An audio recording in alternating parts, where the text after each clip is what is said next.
5, 3, 2, 1. Oh boy. Oh boy. Ladies and gentlemen, you are in the building with the Life Gain Avengers. Yes, these women are officially Life Gain Avengers. You know, think of them as like the galactic MCU. When we really need them bad, they come from space and help out us poor earthlings, me and Larry. So we got Nita the Diva down there. How you doing, Nita? I'm doing fantastic. That was an awesome episode last night. Got that right. And my girl Moochie, how you doing down there? Hey, Mooch. It was an OS episode. OS.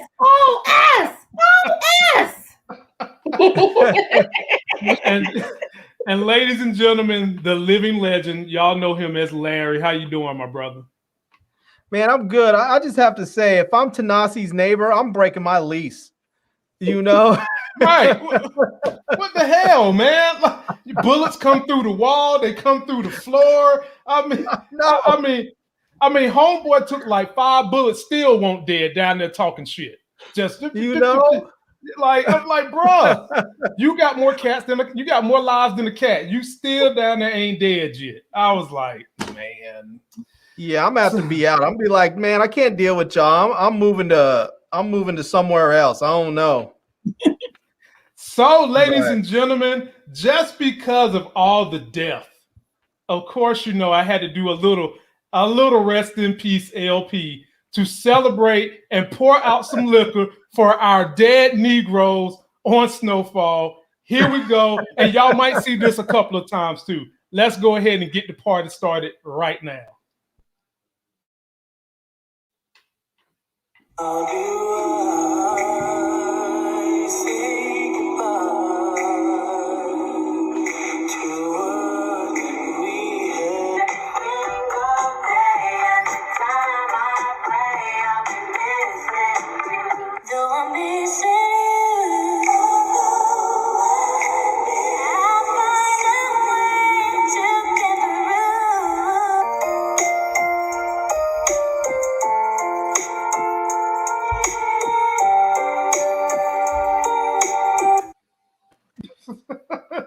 Mount Zion, for my Mount Zion AMMG's Baptist Church. That's where you can go get bodies. Man, they cleaned the slate. Well, they cleaned the slate this episode, boy. They were like, let's just go ahead and clean the house. Yo, they got rid of everybody. Shouts out to Ron Mitchell coming through with the first super chat of the night. I appreciate you, my brother Ron, been holding us down. I feel like the first one of the night deserves a video. He get a video. A video. Ron, let me see here. Let me give you this one right here. Don't you like popsicles? What? I said, don't you like popsicles? What? I said, don't you like popsicles? Yeah. What? Yeah. Okay.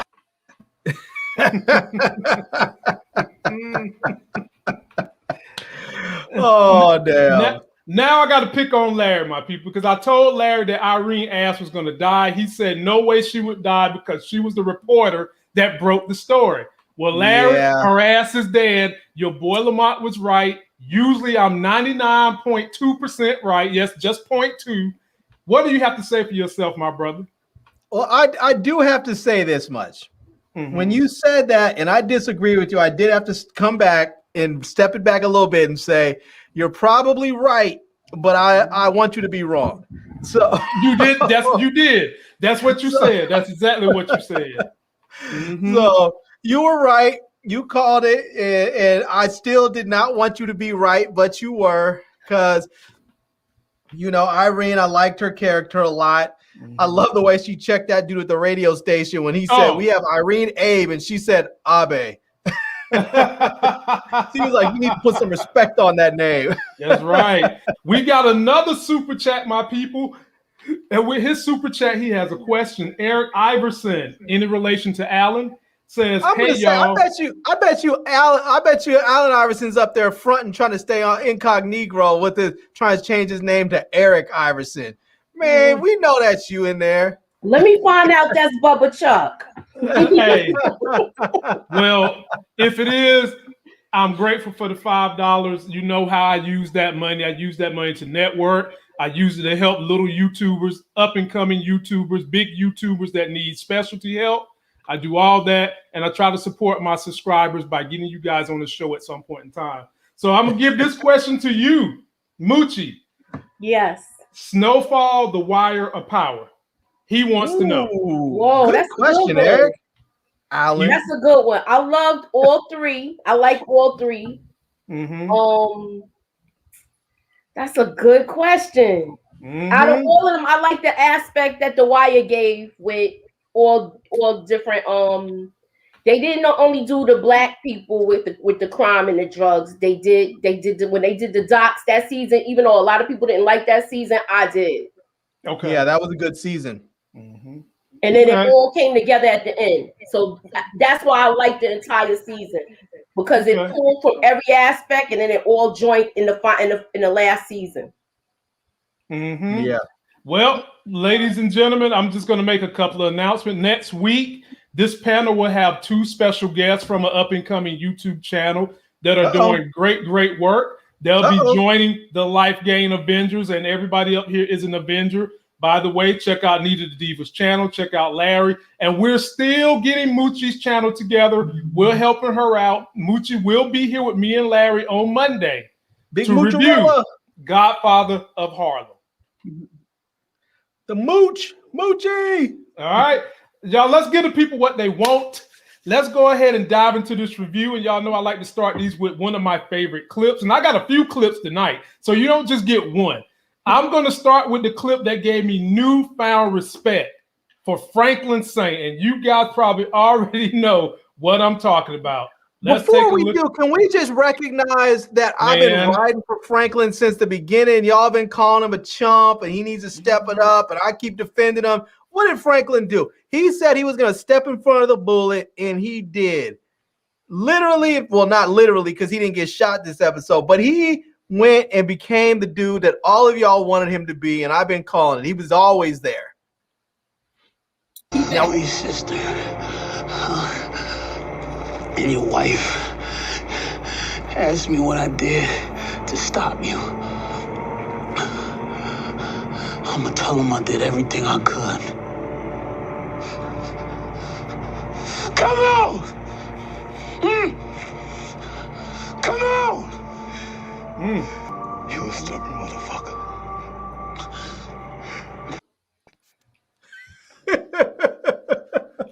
Franklin took all that smoke. Do you hear me? Franklin got in there and he took all that smoke, but you know what? That's what it took. You know, I break it down like this, and I'll pass it to y'all. Franklin knew Jerome needed to let off some steam. Yeah, he did. Franklin knew Jerome loves his family. Obviously, he does. And at that moment, Franklin felt like, you know what? The greatest way I can protect you is let you get some of that steam off and remind you what you have to live for that's still alive. You still got people living. Yeah. And Franklin jumped right in front of him, got his ass beat, and then said, come on, give me some more. And that's when Jerome realized what the deal was. Larry, before we come to you, Miss Quiet down there, what you think about all the whole Franklin Saint getting that ass whipped in the name of the business? Nita? Nita. I thought you were talking about Mooch. No. Me? Yes. Okay. What I thought is that I was just like, I still thought his efforts wasn't going to save him. I still thought Jerome was going to go down. I thought he was going to be so stubborn to keep on going. So kudos to him. He got his ass beat. I said, God damn, he's a different dude, man. They brought the beast, they brought the monster out. Yeah. He was lighting them up down there, man. Did you see him? Larry, what'd you think about that scene with Franklin Saint? By the way, another super chat, $4.99. Keyshawn Green, I appreciate you. And can we not get Damon Idris to be T'Challa? But I like where you're going. We do need T'Challa. I do like where you're going with that. So we do need a T'Challa, but not him. Not him. Nah. Nah. Go ahead, Larry. Yeah, I was watching this and I was thinking like, damn, this dude I think he might need to get an Emmy for this scene. Like for this episode, Right. It was dope. This was a dope. really solid episode. Like this was Emmy award-winning episode right here. But that scene right there, you were right. It was like he knew that that his Uncle Jerome needed to blow off some steam. And at the same time, he wanted to stop him. And what he said when he's on the ground there, he said that when your wife and your sister ask what I did to stop you, I'm going to say everything that I could, because at that moment, I mean, if Louie's in the hospital, if she said, well, what'd you do? You just let him run off and go ride? He could be like, no, look at me. I'm busted down. I was already walking on a cane, recovering from my bullet wounds. What'd you expect me to do? I couldn't fight him. I mean, even if I could fight him straight up, it's Jerome, I mean, we were looking at Jerome and the other dude about to fight like it was going to be Clash of the Titans. And you expect little Franklin, So, right. I mean, I got to give it to Franklin, though, because in the midst of all that, I mean, he got a couple licks in, He got a couple in. Dude put him down. I mean, I believe Jerome was going easy on him because I feel like as gentle as, I mean, as quick as Franklin is to feel pain because of all of his injuries, I feel like Jerome could have just took a body shot on him and just put him down like at one hit, and he didn't. But much respect to him for taking that L, because he came out there. He went to the car and took his gun out and set it on the hood, and then was like, and just would put him up. Was like, let's do it. I'm not letting you leave. That's right. Moochie, get on in there, Mooch. How did you feel about Franklin? And let me say this about Franklin, Moochie. I mean, the man used his brain, he used his brawn, he used everything he had. But this is the face of I got my ass beat in the name of business. And what did you think about? I feel like not only did he get his ass whooped in the name of business, but in the name of family. Right. He said that line, when your sister and your wife asked what I did to stop you, that's when I was like, okay, this is good. Yeah, that was a good line. And once again, I did tell you about Jerome. If something happened to his queen, he was going to get crazy. You did say that. I called that out. He didn't get crazy. He got calculated. Yeah, he got calculated, but he was. I didn't say crazy, but I knew he was going to go all out for her. Yeah. Yeah, man. You know what I thought? What I thought of this scene? I thought that this was Franklin keeping his promise when he said, "If something happens, I'm going to step in front of that bullet for you." And I think this was him doing that. He was saying, I'm not going to let you go out there and get killed. I'm not going to let you go out there and do something stupid. And if that means I have to step in front of you and take this L, I'm going to do it. And he did. He stepped up there knowing that his uncle was going to whoop his ass. And there was nothing he could do about it except get his ass whooped. And he took that ass whooping, Yep. All right, we go on to the next scene. Hold on. Before we go, can I point out one thing? Because there was one of the comments. There was I think it was Black Bleach in the comments section who made a really good point. Who said that this was really this scene versus the scene with Scully and Khadijah was a really good contrast, where you have one group of you have one set of people with Franklin and Jerome. And Franklin's willing to do anything to keep his uncle from going out there and making a horrible mistake and getting himself killed. Whereas Scully just didn't do anything. He just said, well, didn't really say much and let Khadijah just run out there and go get herself killed. And it was really a contrast. I forgot what exactly he said, where it's up here somewhere, but it was a good point. So now, Larry, I'm going to ask you very, very nicely. I know, man. I'm sorry. Your comments quick, fast, and to the point. And if we move on, don't go backwards. We're going to be ending this show quick. Don't jump on the horse. Don't jump on the horse tonight. And don't jump on the horse. Do not put on them Tariq Reeboks either. I've been trying to keep it down in. Oh my Lord, have mercy. First, let me address Ralph. Thank you, my brother. I'm grateful. You know I like to do these one-on-ones. We're very thankful. All of us are. And then, ladies and gentlemen, what in the hell? What is this? Oh! Hey, B. Avery. Lord have mercy. Folks, this is our big homie, B. through. Avery. Be sure to subscribe to his channel. This brother let out some hot takes on some trailer reviews this week. And you got to go check him out. So I ain't even going to tell you what he said. But I'm also say this. He had to pull out the bleach bottle. Oh, I saw that. I saw it. Yeah, it's on my watch later list. And when he pull out that bleach bottle, ladies and gentlemen, he go hard. I'm talking Thanos with all the jewels in the gauntlet hard. Another shout out to Allen Iverson. We officially calling you Allen Iverson. Do y'all think Jerome's new killing habit will be a liability for Franklin? Nah, I don't. Moochie, what you think? No, I don't think so. I think I don't want to jump ahead, but I don't think so. I don't think it's going to be a killing habit for him. Larry. I think this was. I'm sorry, Larry. What you think? No, I don't think it's a killing habit. I think Jerome is calculated, and I think Jerome is purposeful in his killing. So I think he only does it when he absolutely has to, or when he obviously has a serious motivation to do it. I don't think he's just killing people at random. So I think that, man, I'm sorry, y'all be bugging in them comments. And Nita, last one on you. Do you think Jerome is going to have a new killing habit? No, but if he does, Franklin sure does need the muscle. So there you go. There you go. But I feel like Jerome is in a good place. I know killing somebody is not a good place, but there have been times where Jerome just wasn't dealing with death.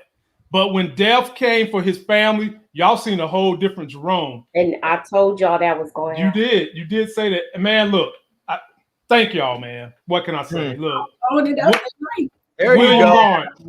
William Lawrence, again, the mission with these super chats is to expand, help my subscribers, help other YouTubers, and keep bringing you guys a bevy of great people to entertain you on this channel. You allow me to do that.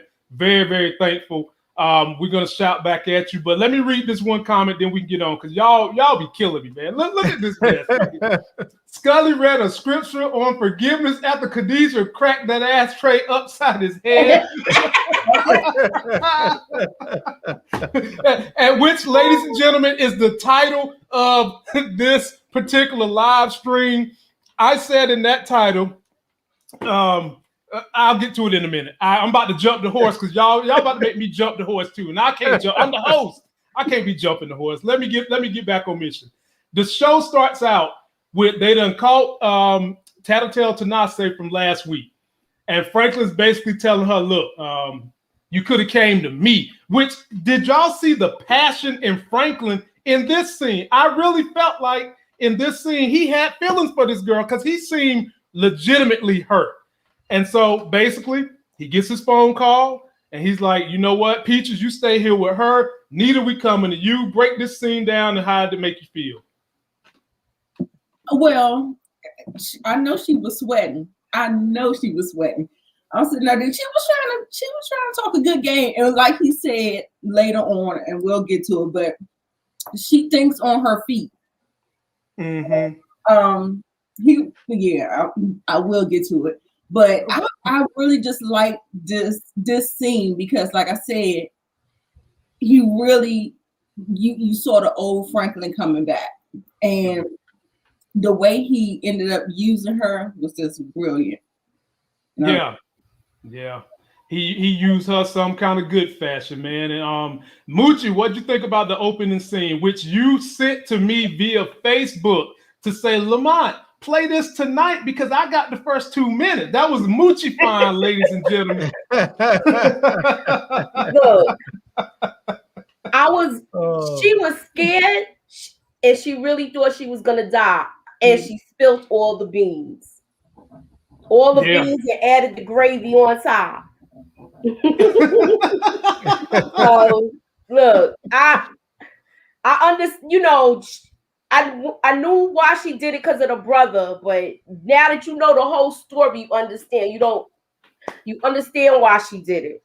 And she said she wasn't gonna do it, but Franklin didn't believe the like when I saw you, this is why I knew I liked you. That's why I didn't want to do it. And he didn't want to believe that. He was like, yeah, all right.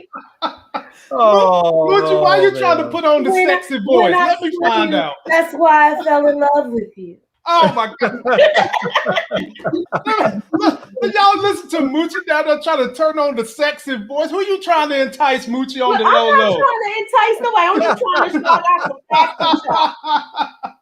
facts. Larry, I'm coming your way, but let me shout out your homie, friend of the show, Kobe Vision, brother. We appreciate you sticking with us, man, coming through. But not only Kobe, Black Fox, who Larry loves her, loves that picture she's got up, is coming through with a $4.99. And we're very, very grateful. And we will keep the content coming. We'll keep bringing you guys as subscribers on. This platform is for everyone, and we're very grateful. And then, damn, man, again, Ralph Ortiz back again. Larry going to have us here until midnight at least. I'm here for all the smoke. Well, Ralph, I ain't. I can just tell you right there. I'm trying to start something. I see. Don't start now, won't be now. But you already started, so I'm about to go on a tangent for about 12 minutes right now. Man, they're not. And then last one, we got another one. Scully won't allow both Jerome and Lee to make it to season 4. We're gonna get to Scully because we got to break Scully down. Because I need to know how y'all feel about Scully. Subscribers out there, I need to know how y'all feel about Scully. So go ahead and start getting your thoughts together about Scully. Larry, finish the opening scene, then we'll move on. Yeah, man, that opening scene was fantastic. I love the fact that they picked up right where they left off, and I love that we got to see the sort of cool, calculated Franklin that we always see, like in the midst of all this, in the midst of all the chaos, the shooting, all the scheming and the plots that are going on. In this one moment, he was just calm and calculated and scary because of it. And and she realized it in that moment. She realized there's nothing I can try and talk circles around him, but I couldn't do it before. I can't do it now. And he's got that look in his eye that says he already has decided my fate. It's just a matter of me going along willingly or not. And you know, and because she doesn't know exactly what her fate is, she's like, well, if I go along, maybe he's gonna let me live, and maybe he's not. And you know, so I don't know. I mean, I thought it was a really, really brilliant scene. This whole episode, I need to go back and watch it again and see who look at the credits and see who wrote this, because it was just a brilliantly written episode and really well directed. It was, ladies and gentlemen, this was primetime TV last night. I mean, I don't know how I done got sucked into when I'm watching the show and the commercial come on, me and Moochie talking about what's going to happen next. Did you see this? I mean, texting Nita too. Oh my Lord, boy! I tell you, boy. Now, I was texting, taking notes. Kato, be more careful. And here we go, my people. Ryan Gilliam. This show is a mixture of The Wire and Boys in the Hood. I appreciate you, homie, for that shout out, that super chat, and just helping to support the channel, letting us keep doing what we do big time. Then we got another one down here. I'm not even going to butcher this name. I'm just going to say Kazim. Franklin needs a lesson from Ghost and Tommy in cutting off the dangerous WAP. But here's the problem with that. Ghost and Tommy ain't really cut off the dangerous WAP either. Somebody else had to kill the dangerous WAP for both of them. Well, Tommy did. Tommy took out Holly. He did do his thing and took Holly out. But he ain't take out Lakeisha. He did not take out Lakeisha, no. But there's none of that. Like, you can't even begin to make that sort of claim when it comes to Ghost. Ghost was all up in Angie and just never. I mean, if it wasn't for Tommy, he still would be with Angie. That's right. That's right. He sure would have. And if it wouldn't have been Tommy, it probably would have been Reek.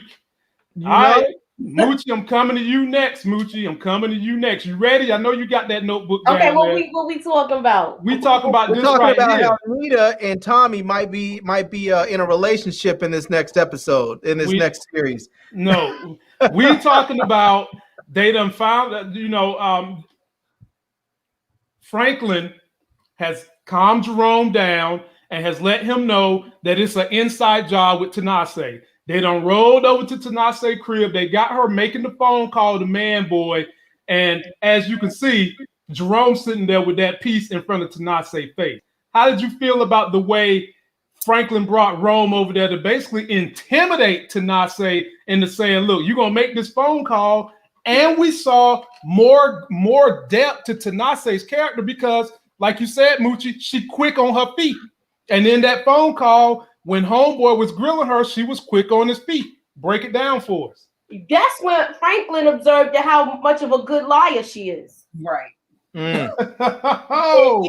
and Jerome was just like, cut the shit and make the call. He ain't here for it. He's not here for it. When he said that, I was like, he is not playing. Y'all don't mess with Louie. Boy, Moochie got me.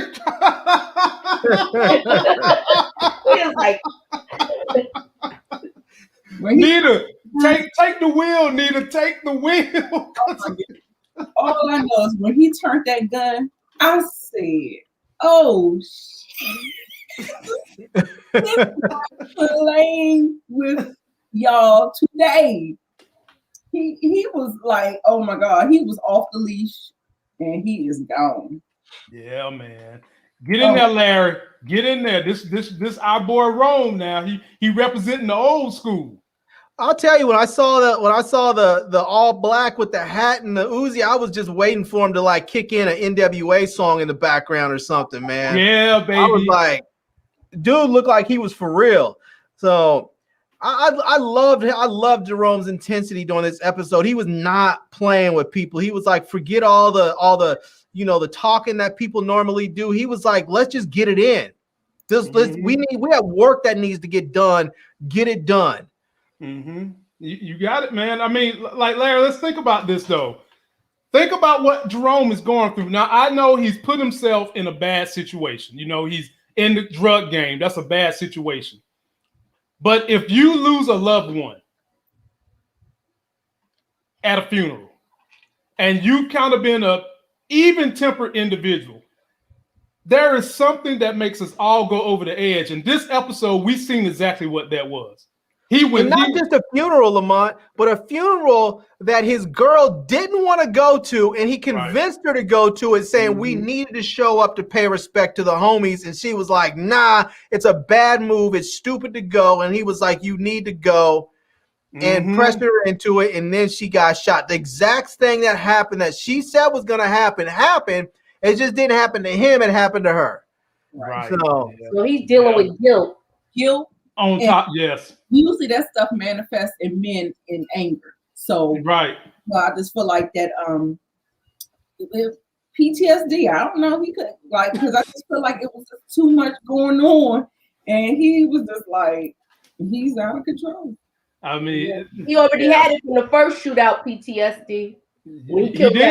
He did. Episode number 1, we talked about that. We sure did. He dropped that boy damn near point blank.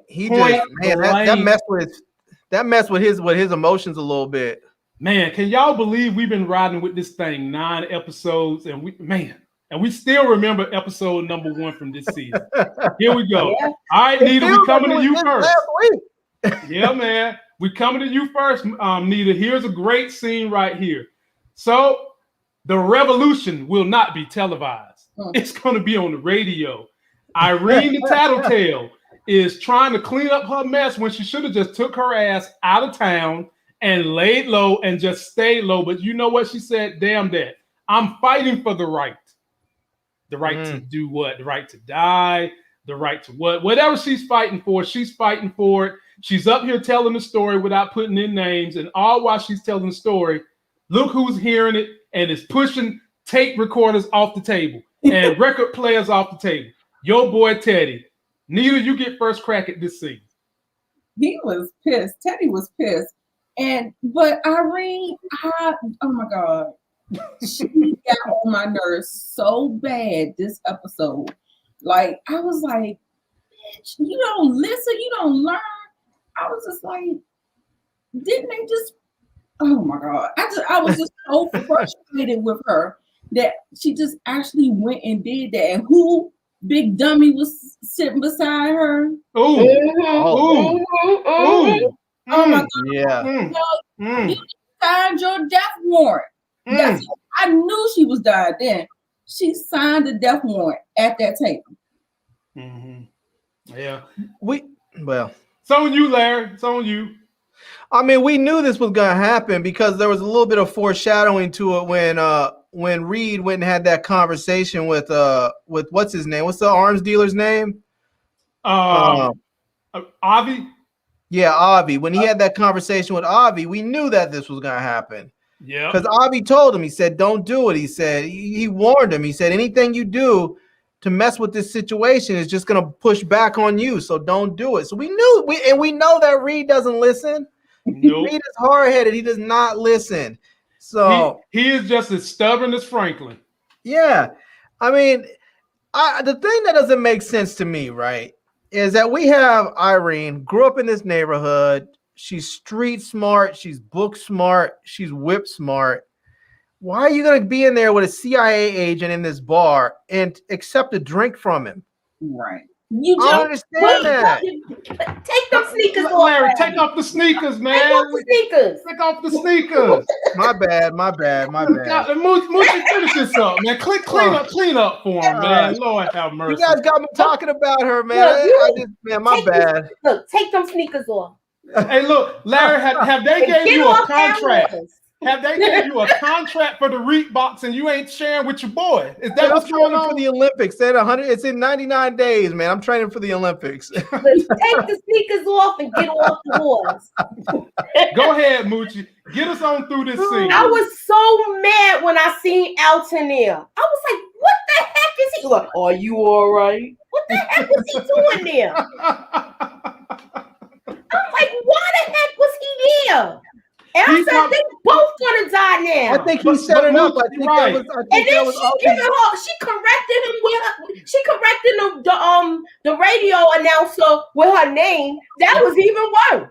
Right. That was great. That was the best when he said Irene Abe and she said Abe.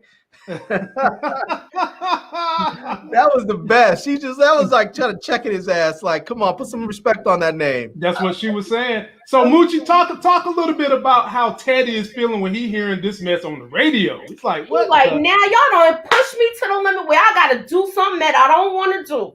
Because he gave her the warning where he was like, look, next time you're not gonna wake up. Right. And then you take okay. And we're not running ahead, Nita. We're not gonna put on our track shoes. Yeah, I did. Boy, man, I'm getting off the horse. Look, y'all got me in here crying, man. I can't stop laughing at y'all. Look, let me read these comments, man. Y'all in this comment section, man. I can't even hardly pay attention. Let me read this. Alton got mayonnaise in his system. What the fuck? Come on, man. Oh my God.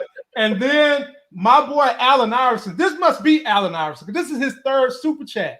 He got some cake over there. He got that budget. He got that. Listen to this. Is anyone else torn like me? I love Franklin and Leon, but Alton has a point in repping positivity in the Black community. What the Black Panther, the MLK, and Malcolm X stood for. Well, yes, Larry had your back last week.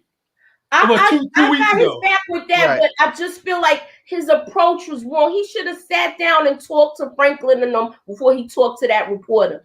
Because now they can't even get a legitimate business now because the way he blew everything up. He was gonna blow, even if they had a conversation, all Franklin and them were gonna do is tell him don't do it, and then he was gonna have to make a decision whether to blow it up or not. He should have spoke to Sissy. If he would have spoke to Sissy, it messed up their ways to come out legitimate in this. Nah, that's my opinion. Sissy's a hustler now, just like when she had that conversation with Jerome. And I'm trying to put my track shoes on, so I'm not gonna say anymore. But Sissy is a full-blown hustler now. Nothing you would have said to her would have gotten through on that level. And on that note, we're going to come back to that. Don't put the sneakers on yet, Larry. Yeah, we're going to come back. We're going to come back. At the very least, when we're having these long-ass debates and Nita's not doing anything. She's looking directly into the camera, giving y'all eye gaze, giving y'all good hair and makeup. Y'all got plenty to look at on this channel. Nita holding it down for y'all. All right, y'all. It's time for the second video because this, y'all know this is about to be a crazy clip right here. Y'all probably know what it is, but we have to relive the events that lead up to the scene we're getting ready to discuss right now. It was good to me, but you know what? If I can say somebody died in a very, very hardcore manner, this nigga here died in a hardcore manner. You bitch ass boy,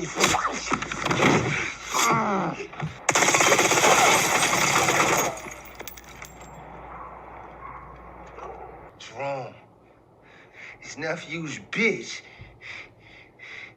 Nephew, pussy whip by some trick that's taking orders from me. Oh, Leon. My sister carved your man homie up like a fucking Christmas ham. You ain't do shit. Look me in my eyes and take my life. You a real kid.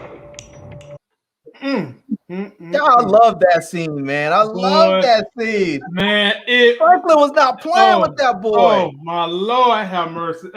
And the way Man Boy went out, I mean, he went out like a true G. Like, I mean, what else? You done stabbed me in my lung. I can't move. He got shot 4 times. She go, yeah, she got him good, man. Like, when she stabbed, I was about to have an asthma attack, man. The way she stabbed him, I felt that in my rear. I was like, he did. She popped him. The only problem I had with that scene is why was the blade clean when it came out? That's a good point. That's a good point. But you know what? Maybe she went straight into the lung. I mean, but it still would have had some blood on it. So, something on it. Yeah, I didn't even pay attention. Now you got me going. I want to go back and see again. Oh, you want to see the replay, Moochie? I can play it again. I mean, you know. But you didn't show where Tanasa stabbed him. Oh, yes, it did. Just a moment ago. Here we go. One more time for my people that love a fine time. You bitch ass boy.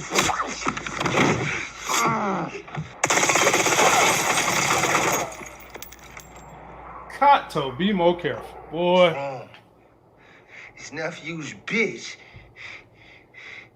Nephew, pussy whip by some trick that's taking orders from me. Oh, Leon.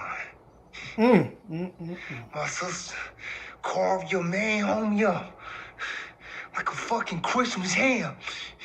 You ain't do shit. Look me in my eyes and take my life. You a real kid. And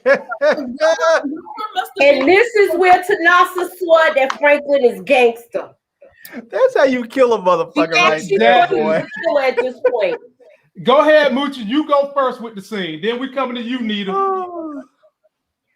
I like this whole scene. I was in my bed doing the church clap again. I was, he was getting on my nerve. I said I wanted him to die because he was smart, but he was cute. Oh my Lord! Oh, yeah. There we go, dear God. This is the face of a cute nigga dying. How about that?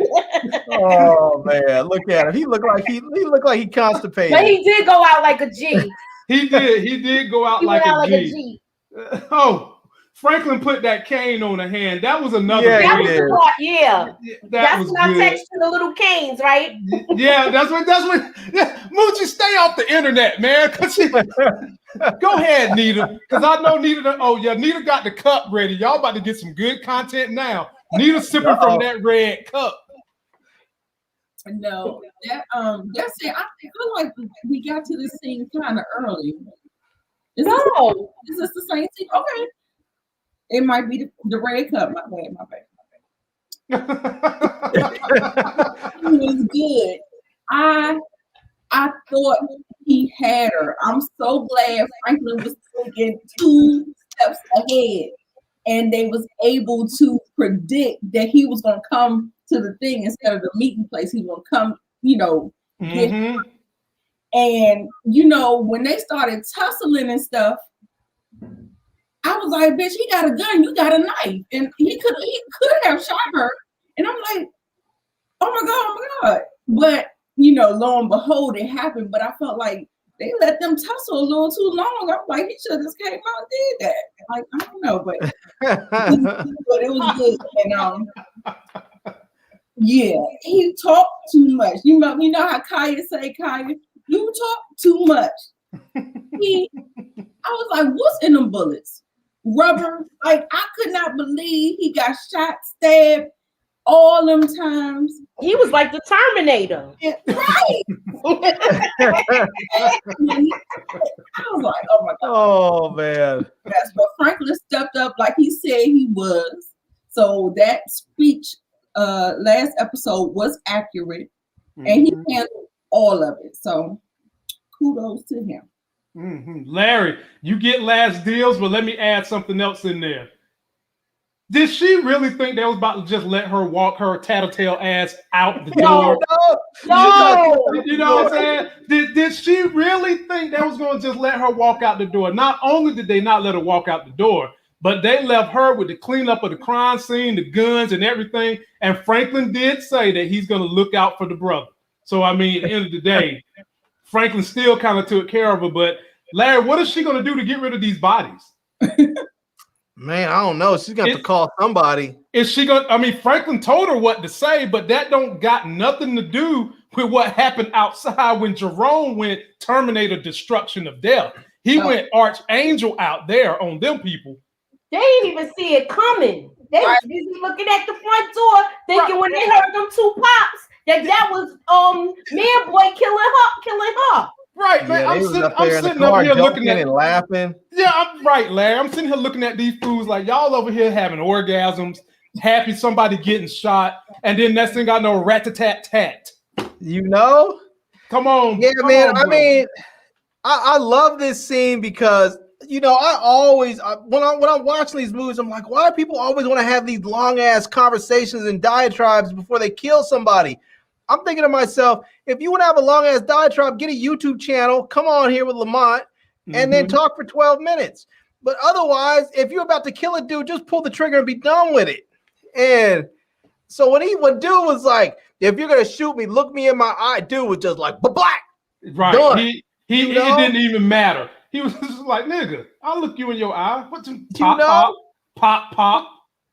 But this was great because we got to see, everybody kept talking about how soft that Franklin was, and he wasn't this, he wasn't that. We got to see how cold and calculated he was. And somebody in the comment section said that he officially went over to the dark side. And I'm like, Franklin been on the dark side. I was like, this dude blasted his friend, killed his girlfriend's father, who happened to be a cop, and got his entire community strung out on drugs so he can make money. I mean, yeah, you thought he was on the light side? You thought he was on the good side? He's been on the dark side, you know? He's just not the type of dude that's running out there all reckless, killing people and acting a fool. He's up there. He's a scarier type of dude because he's trying to present himself as being legit. And he's a straight killer. No. I love this scene. I thought it was great. Man boy finally got what was coming to him. There he go. Right there. Eyes about to pop out of his head once that lung got hit. That's what your punk ass hit. And then let's take a look at these buffoons right here. What we got, the black version of the Three Stooges in here, just lollygagging, happy. He got his gun sitting there in the chair and shit. And next thing you know, boop, boop, boop. That's the one in the front that caused all the mishap when they was at the warehouse. That's right. It is. That is that cat. It sure Boy, that was great with Jerome, with tenacity getting ready to walk. He was like, "Where you think you're going?" Yeah, for real. Where she think she was going? She thought she was gonna sneak out of there. Yeah, like Tenacity, get out of here, man. All right, folks, we moving along, but before we go, let me just recap some of the comments because man, y'all are funny, man. I swear y'all are funny in them comment section. I don't know if Moochie bring y'all out or something. She's like the full moon. I don't know, but here we go. Let's see here. Franklin be getting folks knocked off and knocking people off. Okay. Here's another one. I'm glad Oh man, where'd it go? Franklin has heart though. He does. I've been saying that from the beginning. You do. I'm glad man boy, young boy was messed up. Scully hit a pack now. we about to talk about Scully and Khadijah next. That's the very next scene we about to cover. Okay, here we go. One more comment. Until last night, Saint only killed people he grew up with. He be the villain. Okay. I mean, those are the people that he needed to kill in those moments. Franklin is not reckless. He's a businessman, and he will kill people if it's necessary to move his business forward or to protect it. But he's not just going out there just trying to make statements about power and killing people at random. Like Manboy seems like the type that would just kill somebody to make a statement. Franklin's not doing that. And so Franklin only seems to kill people when it's necessary for his business concerns. And it just so happened to be the people that his peers. So that's why you say he's killing people that he grew up with. He killed everybody that threatened his business. People that you work with. Killed everybody that threatened his business was people he killed. Right. Because if he was killing people emotionally, he would have killed Tenacity, but he didn't. He said, look, here's the thing. You're going to say he broke in here and you shot him, you stabbed him and then shot him. And then you're going to, when he saw how much he lied, he was like, you'll figure out what to say about the dudes outside. You'll work something out. Yeah, he didn't kill her because he didn't need to. It wasn't an emotional thing. Like I said, once he saw how she was lying, that's when he utilized her. Yep. I love how you say utilized. I ain't never know you could use that word as foreplay, Moochie. Utilized. Yeah. I'm not even. let me go tell Crystal. Let's utilize something. Boy, oh boy, y'all about to get me in trouble. All right, y'all. Now I hate to admit this, but I'm gonna be honest with y'all. This next clip I'm gonna show y'all is gonna jump the gun, but it kind of has to, because there was another. This particular episode, my people, was full of great one-liners, and your boy Scully. I want to know just the one liner I wrote down, because I wrote down a lot of them. It's definitely the one liner you wrote down, because that is the title on this video that I was telling you about. The whole reason Khadijah died is because she had hate in her heart. Here we go. Motherfucker. I told him not to push on trying to get to that plug. That nigga don't listen to nobody. Damn. You have to get that hate out your heart. Now I'm gonna hunt you for the rest of your fucking life. Look, I'm trying to give you one out here. Just take it. Nigga, fuck you. Why I gotta be the bigger person? Huh? Why the fuck I gotta turn the other cheek? Woo! Jerome was not fucking playing. Jerome was not playing. Look, yo, he was like, he don't even want to hear all that talking. Man, trying to speak his piece, and you're not trying to hear it. So cool, you're done. Before I give this to the panel, let me tell y'all something. For y'all young bucks out there that don't know nothing about that Jerry curl, let me tell y'all something. That stuff they put in that Jerry curl juice was very flammable. And as many times as Jerome shot them damn guns, his hair should have been burnt the hell off. Because that stuff, you ain't even got this. Yeah, you ain't even got to be near the flame to much firepower he was packing. His hair should have been burnt the hell off. Oh man. Boy. Now, before we get into it, Larry, I'm gonna swing it to you first to go over the first scene. But let me shout out Easy Tino. Appreciate the super chat. Love the $5. You inspire me. You help me grow, and you help me keep making this content. Scully's gonna stretch Diamond and her girl next week for show. They better beat feet for Little Rock ASAP. Yeah. We can go ahead and open up all discussions on Scully. So, Larry.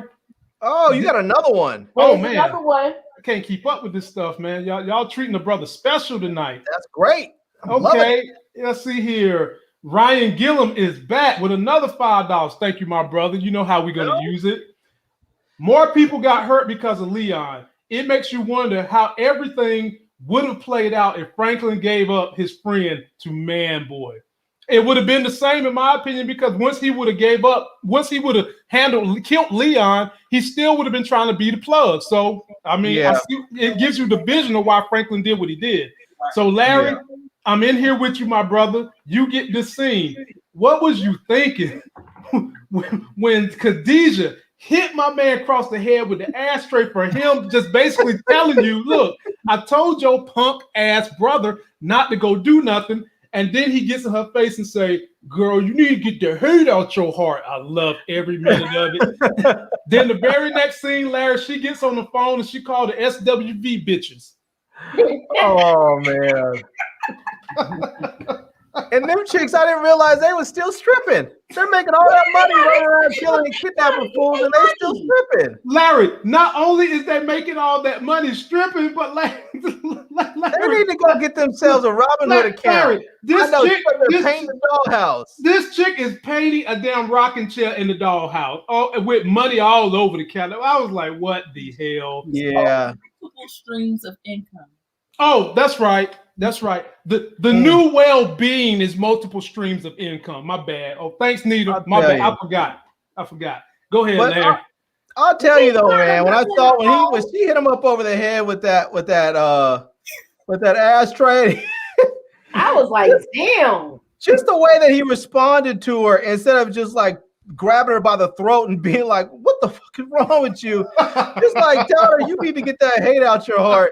I mean, part of it really said a lot about Scully. Like, Scully is really sort of a sensitive dude who under different circumstances would have been an entirely different human being. He would not have been a hyper violent, drug addict. In fact, if he had been raised in a non-violent, non-confrontational society, he probably would have been a priest or something, because the dude obviously has his religious convictions, and he really seems to be a sensitive type of fella, in a terrible predicament.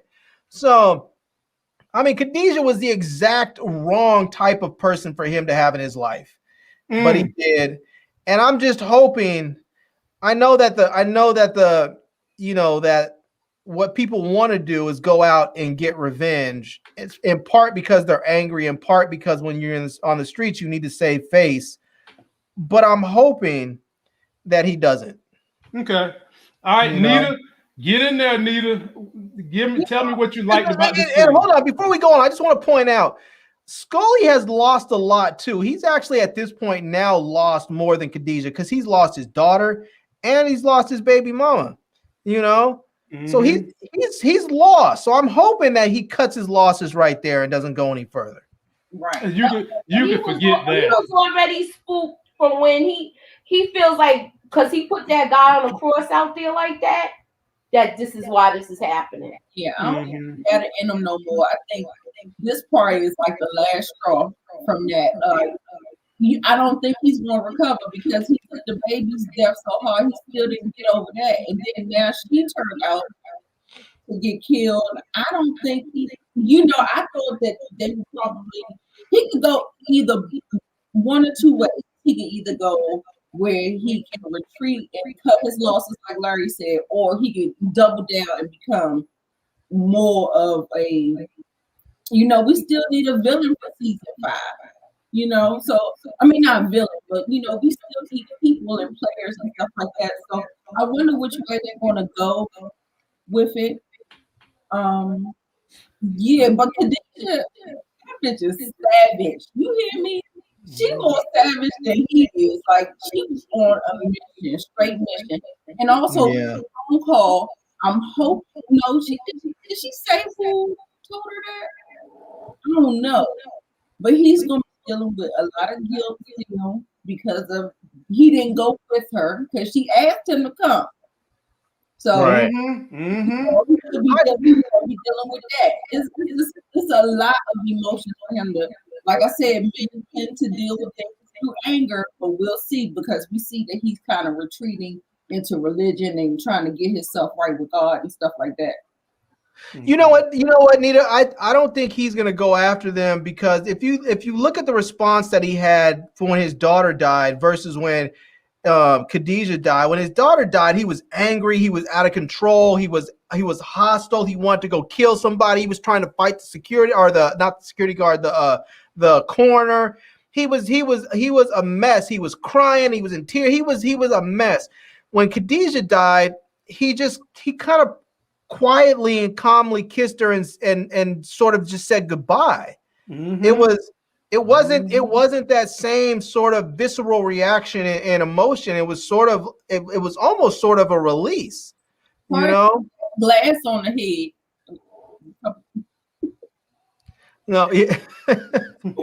You don't put the track shoes on, dude. I did. And ran the mile. Yeah, I did it, Moochie. So go ahead and finish this off, Moochie. Get it in there. We're probably gonna talk about it again anyway. I thought we was gonna go to the stripper scene, but we going there. Okay, well with this, I feel like he's gonna be the antagonizer in the next season. What, Scully? Yes, I don't think this is the last we're gonna see of him. Okay. I don't think it's gonna be the last we're gonna see of him, for the simple fact is that he got guilt for the way he crucified that guy. Mm-hmm. And Franklin is gonna lose somebody on his team. He ain't lost nobody yet. Mm. If and I don't know if Alton's gonna get killed next week, but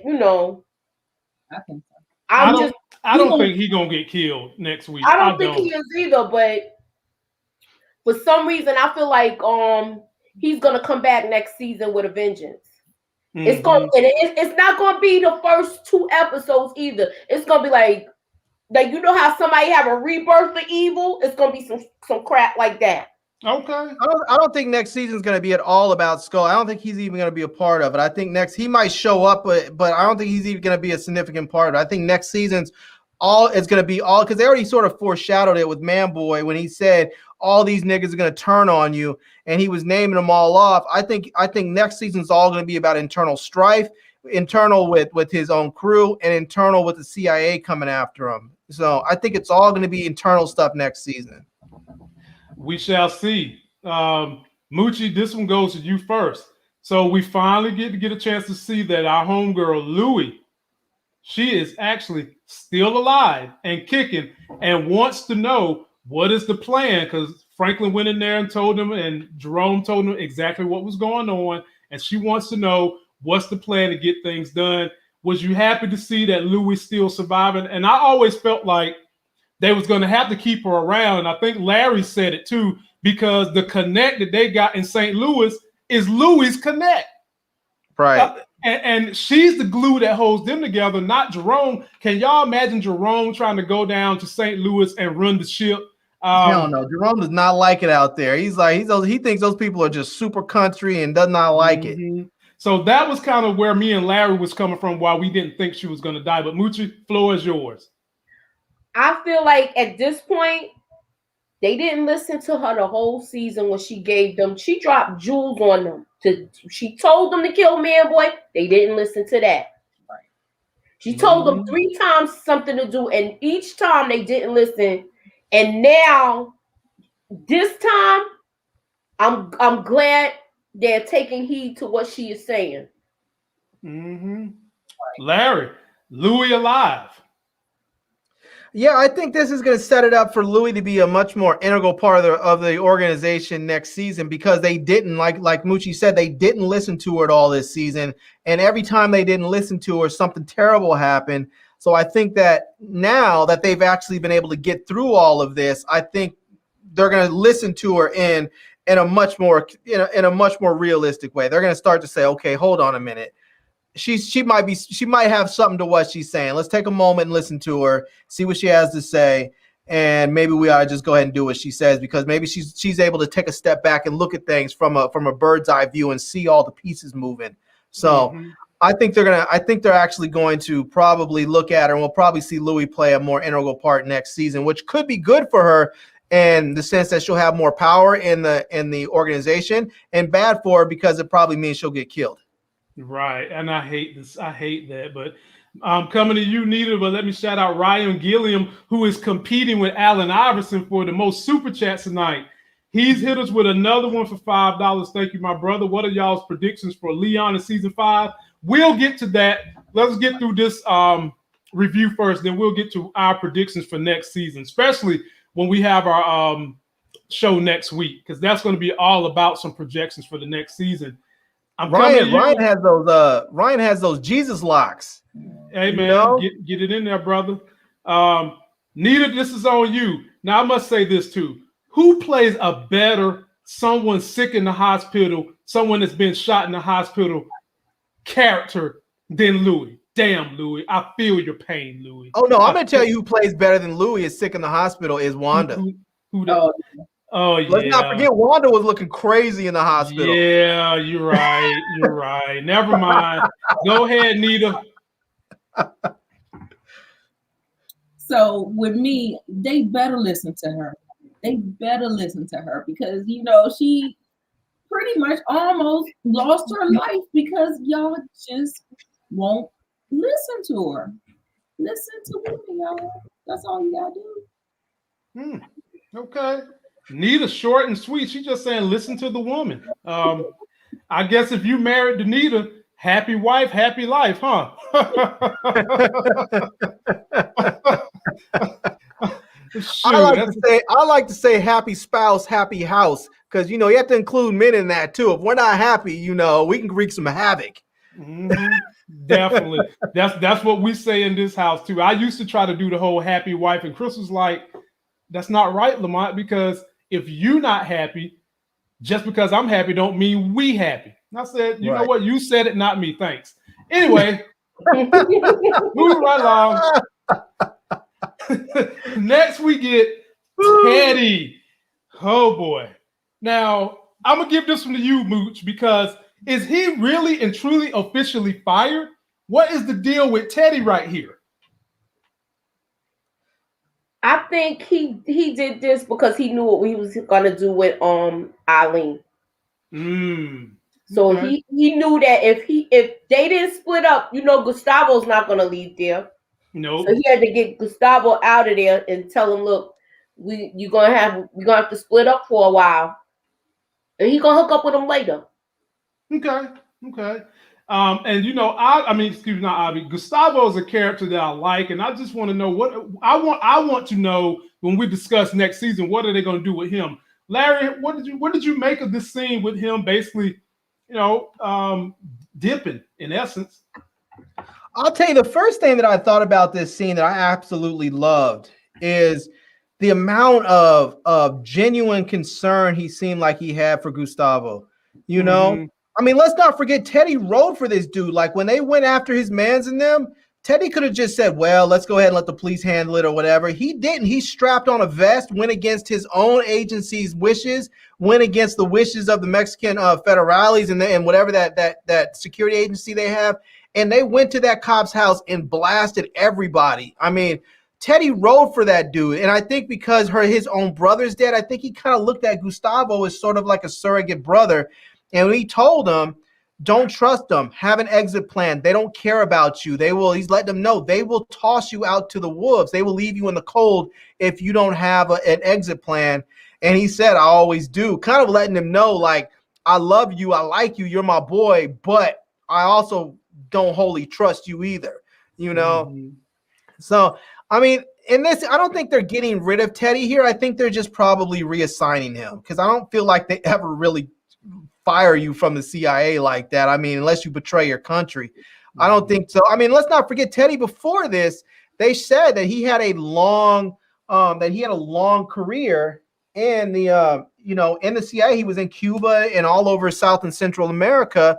And so I don't think they're firing him. I think they're just probably reassigning him. But when you build this thing up from the ground floor, it probably feels like you're being fired because you're being fired from this mission.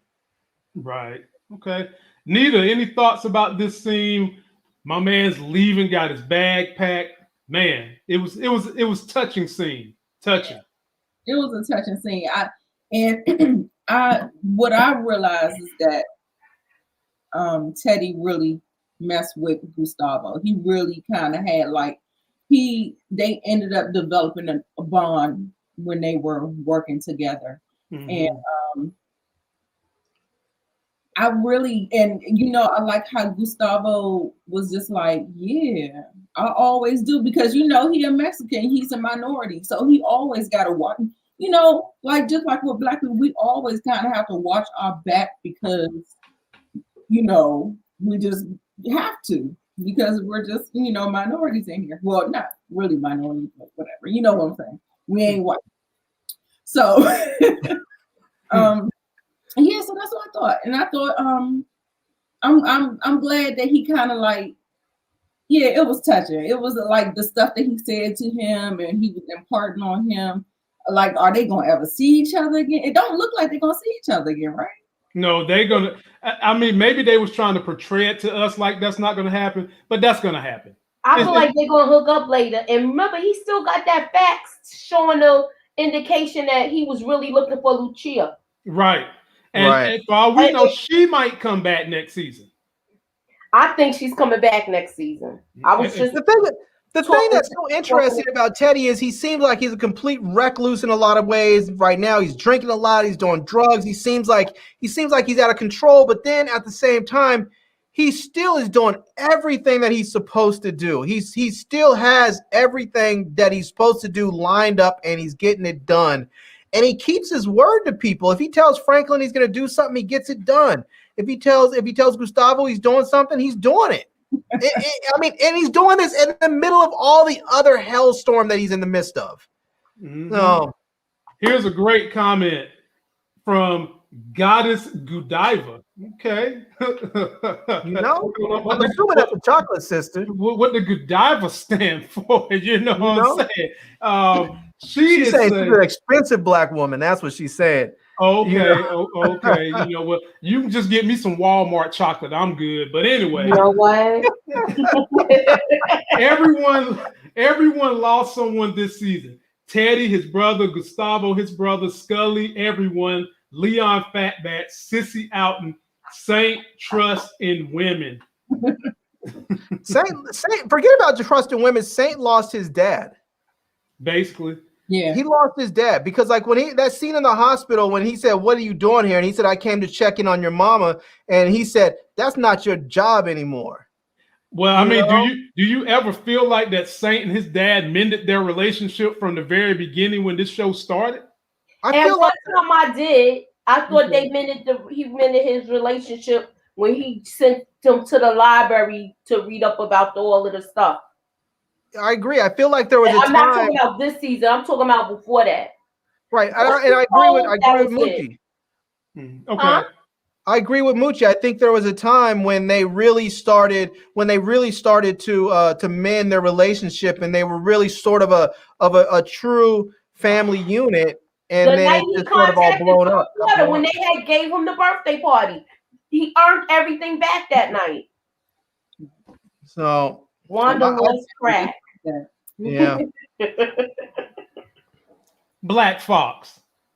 Do we need to turn you into Red Fox for that bad behavior? What'd she say? Wanda was cracked. Oh man, come on, leave Wanda alone. She's telling the truth. She is, but I'm just saying, man. My goodness, boy, Wanda was talking about working for him. I just hope I hope they have a dental plan because she needs to get those teeth worked on. I mean, she's such a pretty girl. She even got her hair whipped. She just needs to get those teeth worked all the way on. In the back. That's one of them damn molars. It's not like she lost the front. Right. No, but the fronts are all yellow and gross, like they had that crack pipe smelt on them or something. She needs to get that. She needs to get that worked on. Yeah, she's gonna take a couple of trips to the dentist. She be all right. Yeah, she'll get it right. Now, here was a very, very touching scene. And I want you guys to just expound on the emotion you felt. You had this was kind of like an iconic scene too, because both these characters have been through a lot and their family. Jerome and Sissy. Sissy shedded tears about how she feels about her brother, and him in his own grown man way basically said, "Sis, I love you." Let's see here. Larry, it's your turn to go. Emotions you felt when you saw this scene. Did you really feel the love between these two? What I felt in this scene is Sissy saying, I'm a gangster now. I'm a straight up hustler. I'm a gangster. I understand why you did what you did, and I'm okay with it. I'm not going to try and tell you what to do because I'm worse. I'm doing what you're doing. I'm worse in some sense because my own boy is doing it. I'm not only am I condoning it, I'm actually helping him. I'm enabling him and helping him along the way. So she's acknowledging that I understood. Maybe I didn't understand. I was being judgy with you before, but now she's saying I understand why you did what you did, and I'm not judging you because I too am a gangster. Okay, I like that. We got another super chat. This is my man fourth time dropping the super chats. He wanted to say Franklin lost his father when he found he set up his own cousin and paid him for. Man, you know what? Y'all, boy, I can't, boy. I should quit this show right now because y'all, boy. Let me tell y'all something. Look, everybody getting their characters crossed. That's a good one. When people come through with the cultural references, boy, they make you have to think back. He wasn't paid in full of father. Yeah, he was. Boy, Moochie, what do you think about this scene right here? I thought when they had their final moment, I already felt like they was getting back to being brother and sister when she had the whole incident at the graveyard. Now with this, I feel like now that she's more involved with the business, she's letting him know what it is. And as far as with him, I don't know. That to me it was like kind of like I hope he doesn't die. Mm-hmm. But it seemed like he's like foreshadowing the future. Oh man. Wow. I don't want to say it. I hate losing good characters on the show. I feel I hope he don't die. But I don't know. That's what I thought. Yeah. Okay. All right. Finish us off, Anita the Diva. I felt some foreshadowing in there too. For some reason, I don't know. It just didn't sit well with me, and they didn't really come out forthright with it. But the fact that they kind of had like this come to Jesus moment, and like it is what it is. She can't control them, and she can only control herself. And so she was just like, it's whatever now. They got to stand in and 10 toes down now. Like it is what it is. Well, let me throw y'all a curveball. With y'all getting the allure, and for my young people, look that up. I know how to use the English language. Sometimes I just choose not to.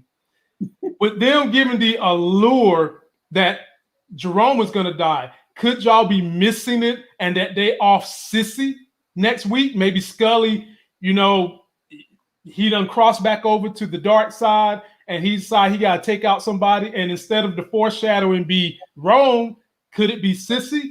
Can y'all see that happening? If it's that, Franklin gonna lose his mind and Jerome. That's all I'm gonna say. I don't think it's Sissy. Because at this point we already seeing they can't go legit because of the way Alton burnt their bridges. Because he set the fire to burning their bridges where they could go legit. So they might kill her. I never thought about that, and now that I'm thinking about it, they haven't lost anyone. Larry. They haven't lost anyone. So they might be foreshadowing, and I'm saying Jerome, and I think it may be her.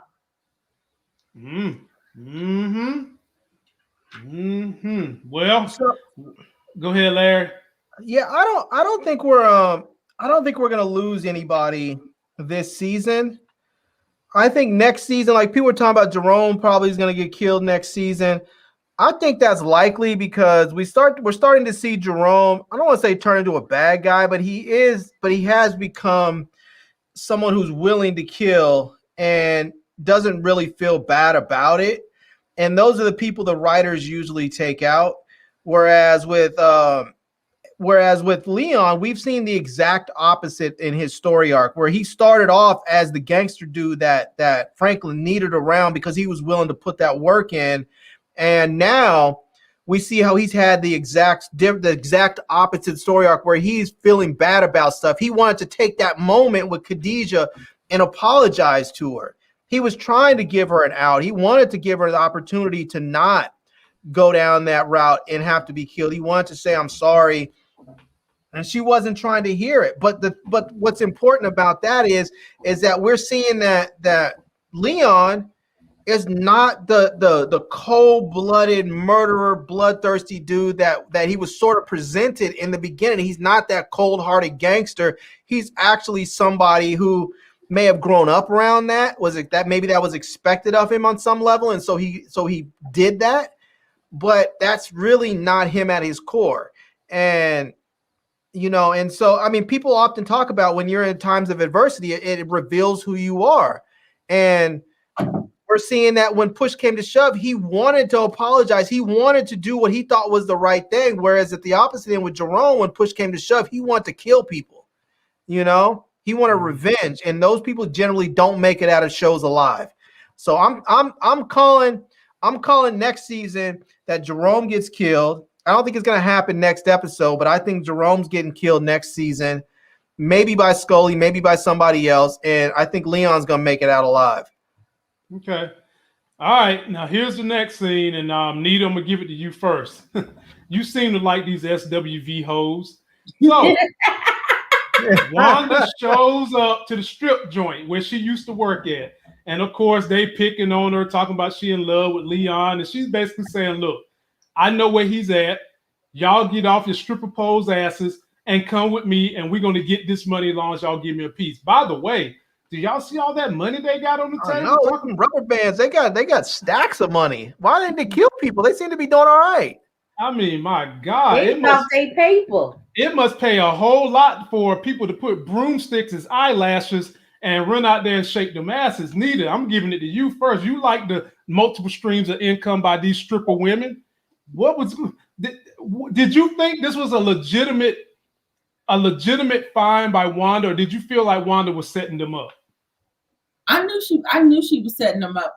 The thing that got me is that I kind of felt that she was lying. Like, she didn't sell it with the acting. Okay. I didn't really like the way she had did it. She didn't sell it for me. She's no tenacity. She's no tenacity. Oh my God. Now let me read this because y'all tripping. Rhonda Williams in here talking about some hitters that are strippers. Oh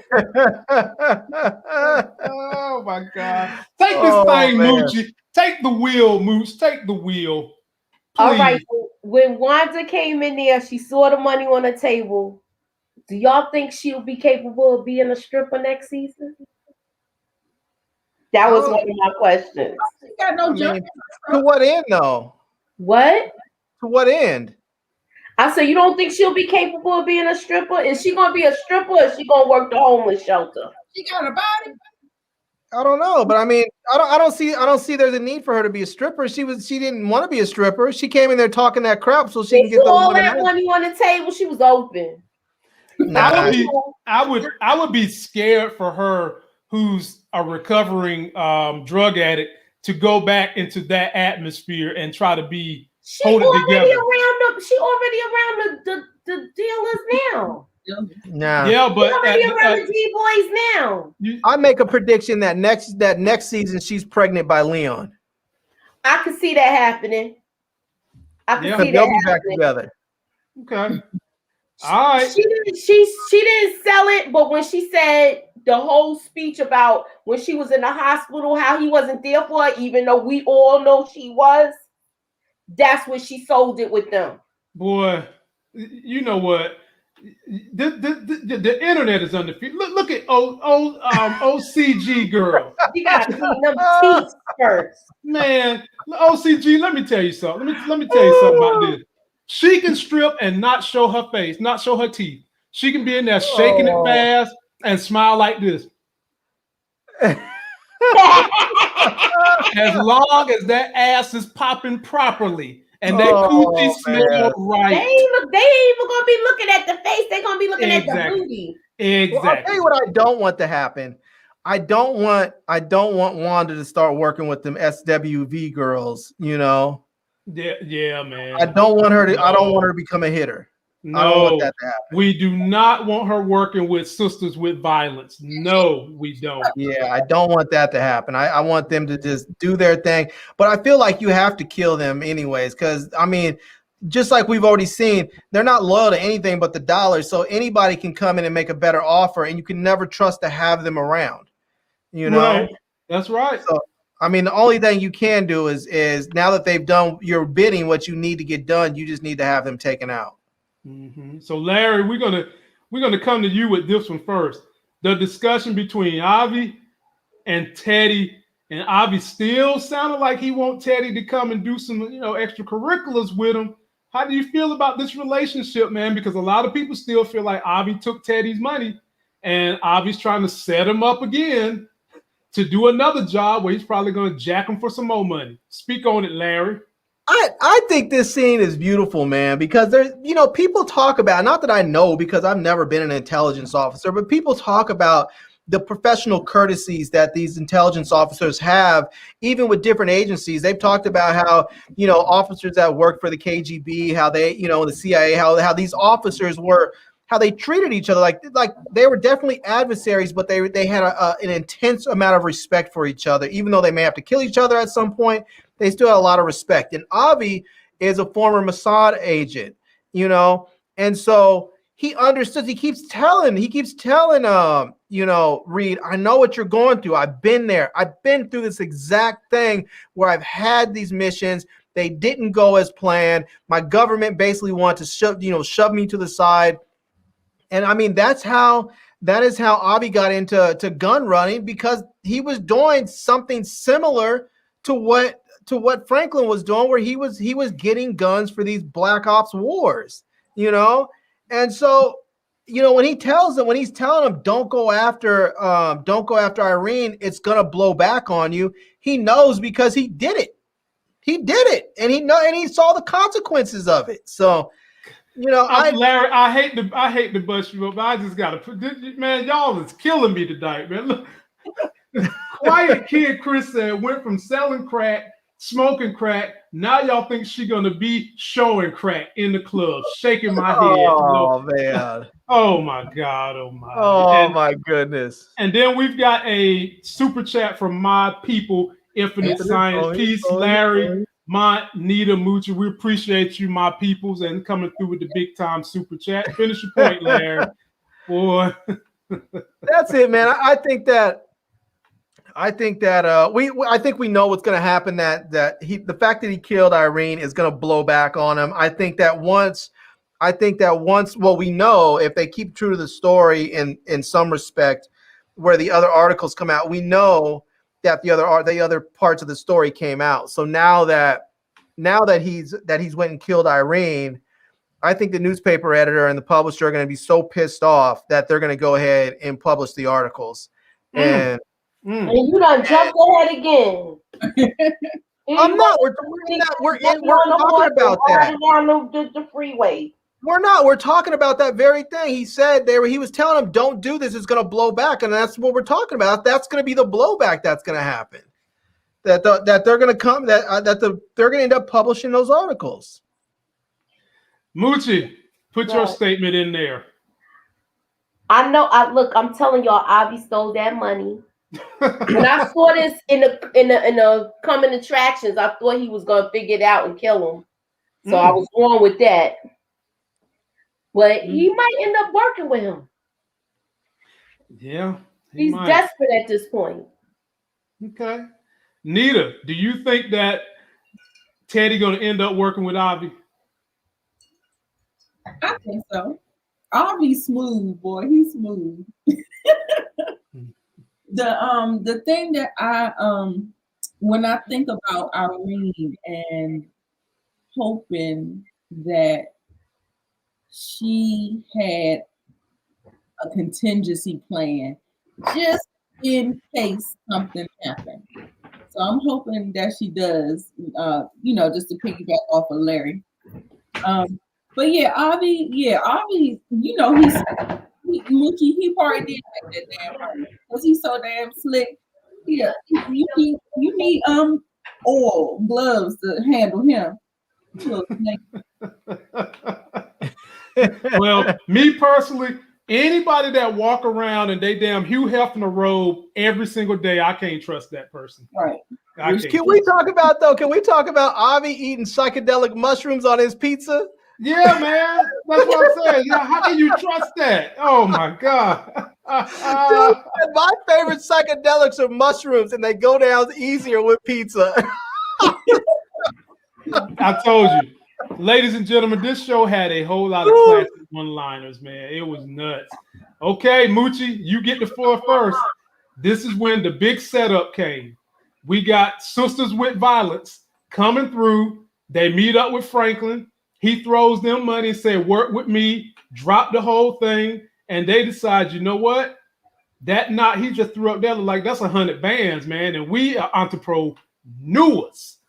Let's get this money. Moochie, thoughts on this scene? This part, you saw Wanda's story unraveling. Because she was like, how you get here? How you follow him? You ain't got no car. No, I was like, she was quick on her feet with the lies, but they was like kind of quick, but it was too late after that because the way they rolled up on her. Yep. And I was clapping my hands with this. This is like an old S scene, and I was clapping my hands. Okay. All right, Larry. I'm sorry. And Franklin is smooth. Yeah. Even though he got his little soft moments, this is when I like Franklin. This is when Franklin is smooth. Yeah, this was a great Franklin episode. Yes, and Jerome was not playing. Jerome was like he ready to knock everybody off because of his baby. Right. All right, Nita, we coming to you since you got people sending you roses and sending me $10. I mean, enjoy your virtual rose, Nita. Obviously, they liking the gear. So, as a matter of fact, let me take Franklin mug off so that while you talk, you can get your scene in. So, Nita, it's all you.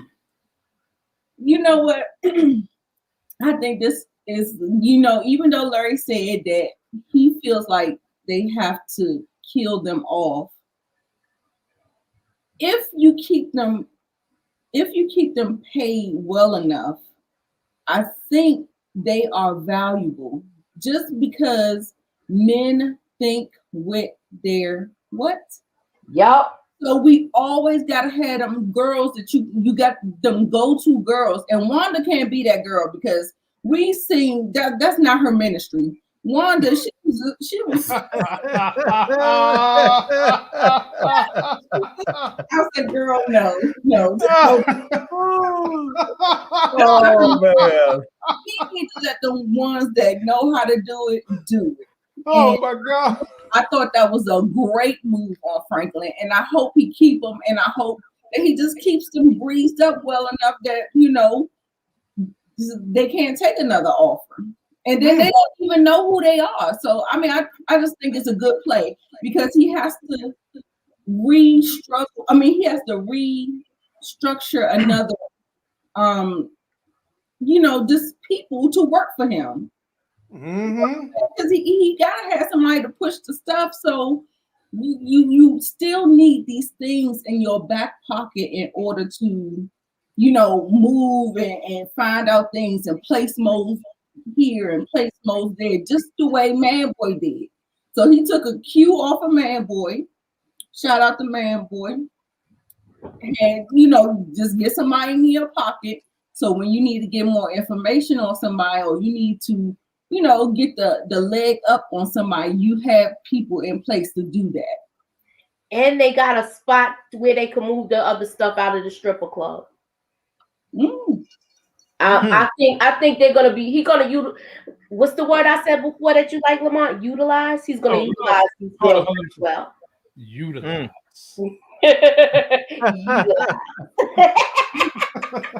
Like what Tasha did in Power.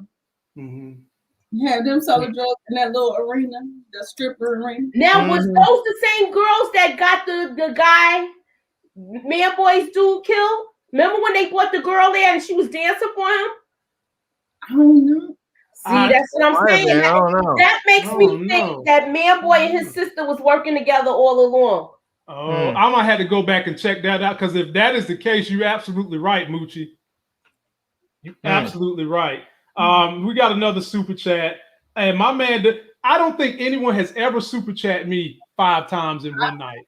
I love Ryan, it. Love it. Never forget when John Singleton said that everyone will get hurt, but Franklin, it's going to be okay.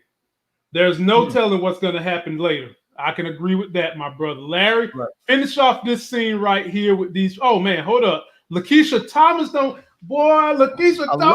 and dug into the wallet. Man, I appreciate you, Miss Keisha. You know, we use this money to network with other great YouTubers to bring you guys fresh entertainment, and we use it to bring on our subscribers too. So we appreciate it. Larry, the floor is yours. Finish the last statement so we can get on with the program. How did you enjoy this scene? First of all, I want to say, y'all don't believe that. Don't believe what Lamont's saying. What happens is Baby L, when this show goes off, she goes over there and says, "Run them pockets, Dad. Run them pockets. I got toys I need." But that money. Yeah. If you really want to know what goes on with me and Baby L and how I run this house with the iron fist, you can follow me on Instagram, you can follow me on Facebook, and you can see all the pictures I post of how I run the house and how the baby follows me around. But go ahead, first of all, what we should note is that iron is very, very brittle. That's right, because what I meant to say was vibranium. Thank you. I meant to say a vibranium fist. That's what I meant to say. Yeah. Oh man. So I'll tell you, there's a couple things I loved about this scene. The first thing I loved about it is we get to see Leon in his own way loving on Wanda again, because Wanda got out the car and she was a little bit butthurt when she was like, "Wait a minute, how are they gonna get a job before I get a job? I asked for a job," and Leon was like, "Wanda, stop! You already work for us. You're working right now." You know, and then she was like, "Oh." Oh yeah, that was funny, man. It was like, damn, how ditzy are you, Wanda? My God. I love that part because Leon he loves that girl. She could be as dumb as she could be. She could be as crackhead as she could be. And he just loves him some Wanda, and I love that. So, but the other thing I loved about it too was looking at this was when they said, and we're just supposed to believe this, like Leon's not mad. Franklin was like, Jerome's not mad. And he said, "Oh no, Jerome's mad." He was like, "No, he's mad. Just if you don't take the deal, basically, or whatever, Jerome's gonna go ahead and do you, But I feel like with these girls, when you hire them, you can't just set them out. You can't just set them loose. You're gonna have to give them some training. Because let's not forget, when Manboy first put out, when Khadijah first put out the bounty on Leon, these chicks showed up with just some random dude with a white t-shirt and an afro. They just crazy. Some dude that they thought might have been Leon wasn't even the right dude. It was just some random kid. He might have been some dude just walking home from school or from work or something. And so you can't. I mean, when you have an organization as valuable as theirs, a business as valuable as theirs, you can't just let those chicks run loose without some training. You're gonna have to get them some. Training. You have to sit down, talk to them about some ethics, and tell them what they can do and what they can't do. Otherwise, they're gonna be a danger to your business. Boy, man. Look, Y'all can't keep me up all night with these comments, man. I'm over here trying not to laugh. I'm trying to be professional, man. Y'all down there bugging, man. Game of Thrones. God almighty, bro.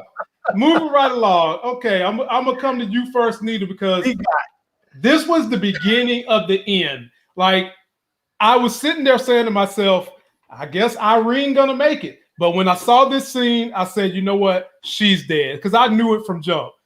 She meeting with Teddy. And he buying drinks, getting her drunk, got her thinking he's recording, got her thinking that he's turning on the CIA. And then she got the nerve to be all indignant, saying, don't touch me. I don't trust you. I don't like you. You still in the wrong, which was true to some degree. But hell, is this not the same dude that just stuck a needle in your neck and said, if I have to come for you again next time, your eyes ain't going to open? Take it, Nita. Take it first. Take it first. You big dummy. Do I need to go put on my Sample and Son shirt for that? Oh, man. Frustrated with Irene in this episode. Like, I thought she was kind of cool for the most part, for because I liked her what she brought to the story. I liked her in the past episodes, but this episode, I said, "Oh, girl, you about to cash that." And the sad thing is, Nita, somebody just mentioned the same thing I thought. I thought Teddy was gonna drug her. I did. I thought he did. Oh, okay. I missed that part. Listen, y'all, put a cocktail drink if y'all think she was drugged by Teddy. She was. That'll be the answer right there. I think she was drugged. She got in that car. I mean, let's be real. We have seen Irene. She is a very high-functioning alcoholic. That chick, when she went to the interview, poured damn near a fifth of vodka or a fifth of whatever in that cup. Alky Eileen. That's what I was calling her last night. So I mean, she was a very high-functioning alcoholic. So we know that she can handle a couple of shots of Jameson. So for her to all of a sudden just be like, oh, woozy, like I'm passing out and can't drive my car, it just doesn't ring true. He drugged her. Yeah, he drugged that ass. Yes, he did. He drugged that ass, and she got in that car. A whole bunch of cocktail drinks. Black Fox, Tea Taylor, OBG Blanks. She was drugged, yo. Well, but you know what was brilliant about this scene? When he got up to go to the bar, I said he gonna put something in her drink. Me and Nita both said that because we was texting in between. You know what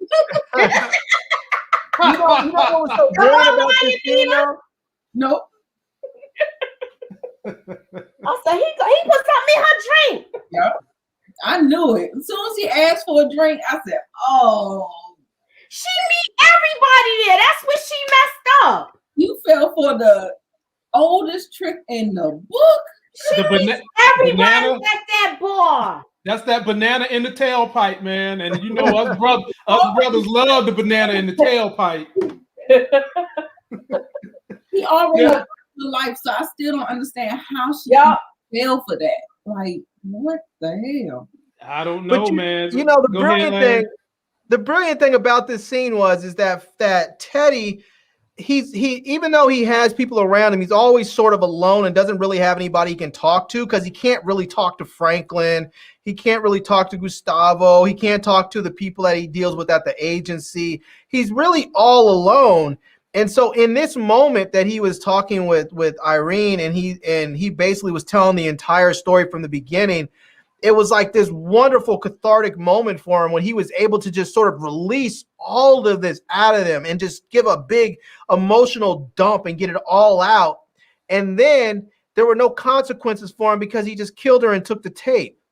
And it was just perfect. It allowed him to say everything he wanted to say and then just have it completely wiped clean. He took the tape and he put a pill bottle there, yo.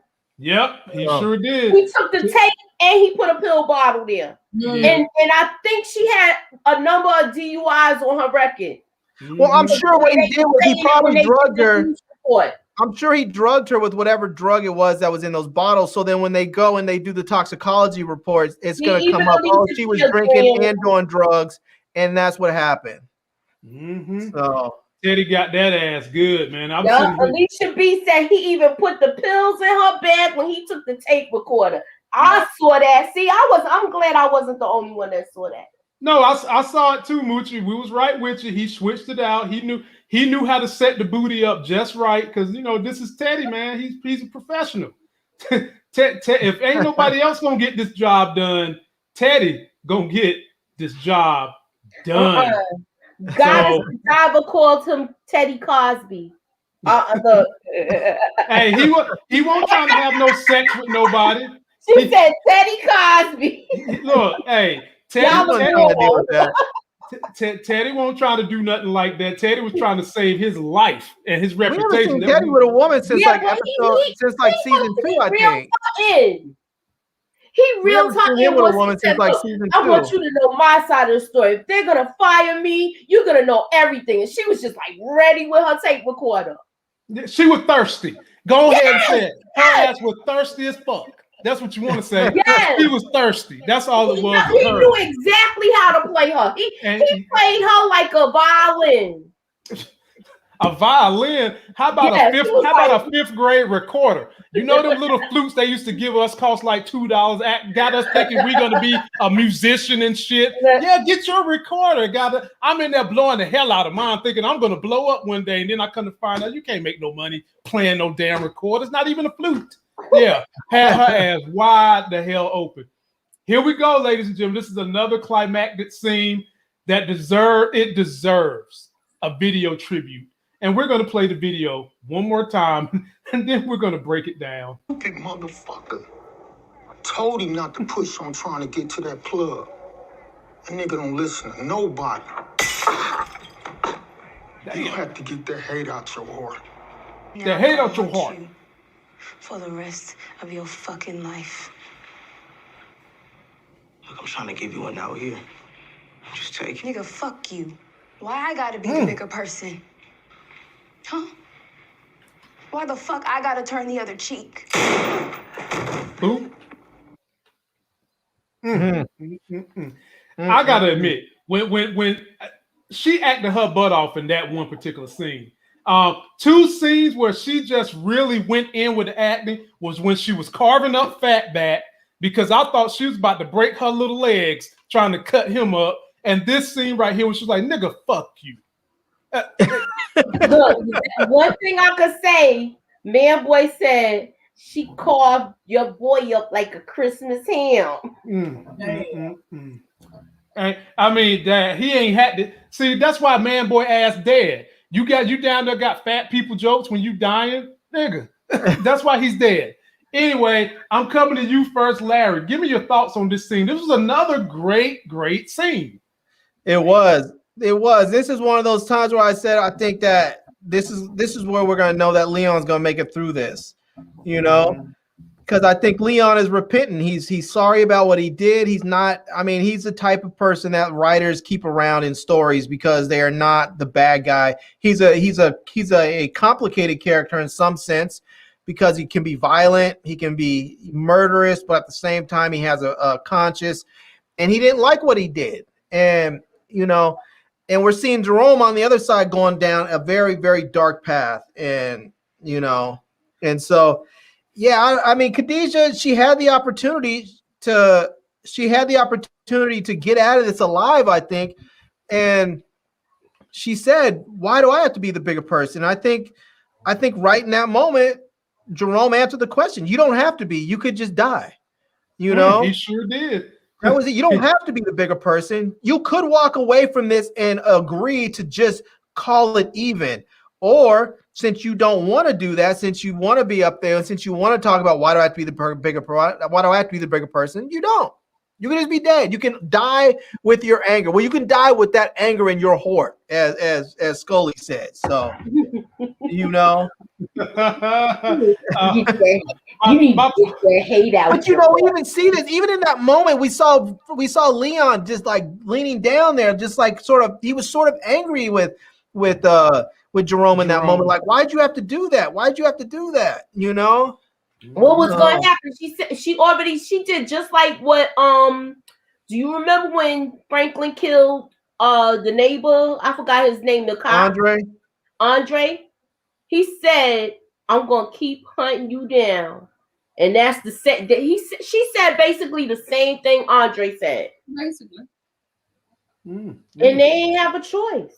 Yeah, but I think that look, you pulling the trigger yourself once she said that. At the I end think of Leon's going to be okay. Leon's going to be tortured by that for a while, and he may think about it every now and then after. But I think because he is really repentant, and he tried to make amends. He apologized. So what do you want? You know, he apologized.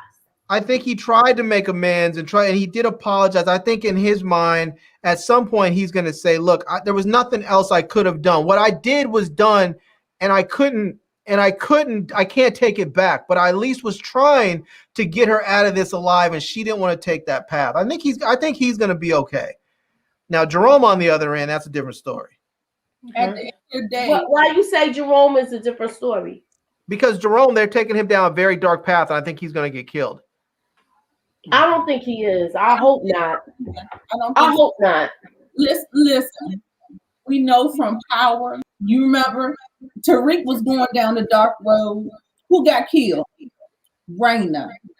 Why do I have an echo in there? You're all right. Oh, you don't hear echo? Because I hear echo. Nah, we can hear you.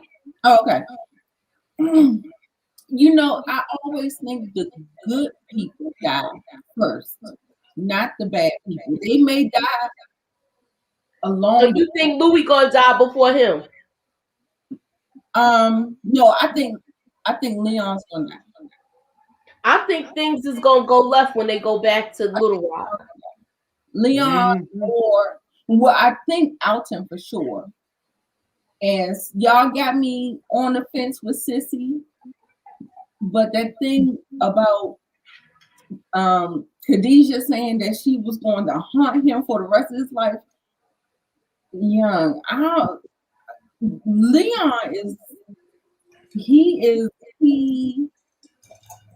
he's not going to bounce back just like we think he is. Like, he's not going to bounce back. If you notice, he's been kind of like not his character.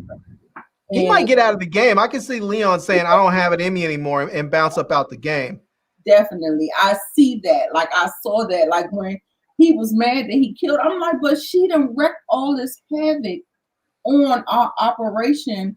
You can't possibly let her live. What are you doing? Okay, well, let me ask y'all something. And everybody in the chat. Do you see Leon and Wanda running that homeless shelter? I can see that. That would be a good look for him if they did. Because that's what I can see. Because I'm with y'all. Leon looked like, man, he too through. And you know what kind of game you're in, and it's dog eat dog in this type of game. If you don't take them out, they're gonna take you out. And at that moment, he looked like, I don't care about all that. I'm just tired. I'm done. Right. He got down there and he was very conciliatory while she's down here on her deathbed. Do y'all see Leon and Wanda running the homeless shelter? Because I think the father's gonna die. Yeah, for sure. Yeah. I don't think the father's gonna die this season. I think that I don't either. I think next season they're setting it up that it's gonna be a big thing, but it's gonna be sort of like this season, all of these external forces were converging on them. And I think next season it's going to be all the internal stuff that's going to start that's working on tearing apart the organization. And I think part of that's going to be dealing with the CIA and Teddy and them. And I think because of his father and his relationship, I think we then might see his father die next season, probably by the hands of the CIA. And then Franklin has to deal with that. Like, how do I keep working with these people who killed my dad? Okay, OBG Blank said Leon's gonna bounce back and become more gangster. Nah, I don't see it. We'll see. All right, Moochie, we're getting down to the home stretch. Here we go. Oh boy. Alton decides to show his face at the hospital because he loves him some Sissy, and Sissy loves him too. But while he's up there trying to talk to Sissy and make light right with Sissy, look who pops up and look like he done been in a damn war. And he's like, Jerome put them hands on him. He's like, bro, you don't right. You know, he looked like he done fought every Avenger possible, and he only fought Jerome, and Jerome was holding back. That's what make it even worse. His head though. He went to the doctors. He been to the hospital. How he get them sutures on his head? He put some band. No, those are just butterfly. Those are just butterfly stitches. Tanasa probably was at the house when they came there. Yeah, because you know, Tanasa was the jack of all trades. Talk about multiple streams of income. She was greasing scalps and everything. Yeah, hey, now that's how you really get to a man, ladies. I already told. Look, I don't want to go back there. That was one of my favorite scenes. This whole season was when Sissy just told Leon to come sit down on the floor and just greased his scalp and braided his hair. I thought that was one of the best scenes. Mm-hmm. Yep. Yeah, because his mother didn't do that to him. That's why. Right. Go ahead, Moochie. What do you think about this scene, Mooch? With this scene, this is like a boy protecting his mother. Okay. Because he know how his father is always disappointing. Okay. And he was like, why are you here? I can't remember what he said, but I think if he would have stayed around long enough, Alton would have convinced him to go with her. To go with him. I think so. Because she still loves him. Right. Yeah, but I think like, why you like you're not even supposed to be here. Moochie, I think if one more close death happens, Sissy might be on the Alton bandwagon. I think one more major chaotic thing needs to happen. If her brother dies, she gone. She gone. If her brother dies, she gone. She's gone. And Larry, I'm gonna swing it to you, but first let me read out this super chat from someone who has broke a record, ladies and gentlemen. This is a life game record. Back for a 6 super chat. Sissy gets no pass as well. Let's not forget, when she agreed to have her other brother place her son in the projects in Baltimore. You know what? Boy, he know all the classics. He like combining The Wire and those are 2 different decades. Well, if we're gonna combine shows like that, can we hire SWV to go work at the P to protect Mississippi? Down in the you know what? I can't wait till we do that show. Oh, I can't wait. That's the next show we're gonna be doing when that come on. We're gonna have the panel for this, Lamont. Let's just put it out there, Lamont. We need a panel for the pink. We got to have a pink panel for sure. We gotta have a panel for the pink. Crooked letter. I want somebody to put something pink up in the comments if y'all want to see this panel for the pink. Yep, you're gonna see this panel, and Sharonda going to be joining us on a couple of those too for P Valley. But Larry, put your spin on this scene. What did it invoke in you mentally? I mean, I called this scene. I said this a while ago that this was going to be some Shakespearean stuff where you have this Oedipus complex where he's going to displace the father and be and not that he's becoming intimate with his mother, but he's going to displace the father and protect his mother like that. And that's what he sees he's doing. Like when his dad said, "I'm here to check on your mother," and he said, "That's not your job anymore." He's basically saying, "That's my job." There you go. So, and I just don't think that Sissy, even though she's sort of in that boat, she realizes that she's a gangster now. She's not really willing to walk away from all this. I think it's just a matter of time before she recognizes there's no legitimate path for her in here. And so she's either going to have to fully and entirely embrace this lifestyle, or she's going to have to walk away from it because there is no gray area. She can't play like she's a businesswoman with dirty money. She's just a gangster, and that's it. Mm-hmm. All right. You saying it's cut and dry like that, but at the end of the day, that's her boy. That's her son. She's not gonna leave her boy. I hear what you saying, Larry. She's not gonna leave her son. We'll see. Nita, what did you think about this scene? It's okay. Larry be tripping me out. He keep talking about she a gangster. She a gangster. She is. She is complicit. She doesn't have any bodies on her yet, but we don't know what's going to happen next season. She might. Okay, so let me ask you this, Larry. You think she's going to kill somebody? You think she's going to kill somebody? I think she definitely has it in her, yes. You cannot say that. I can't see that happening. Oh, I can say it. I just said it. I fully believe she has it in her. Larry, you've been calling. In fact, I wouldn't be surprised if Teddy got killed. I wouldn't be surprised if she was the one that killed him. All she is complicit. Just like you know what? Nah, if anybody killed Teddy, it's gonna be Alton. Nah.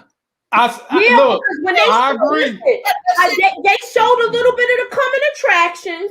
Nah, it's too obvious. He got a gun like stuffed in the car door in the handle part. Really? Yes. It's too obvious.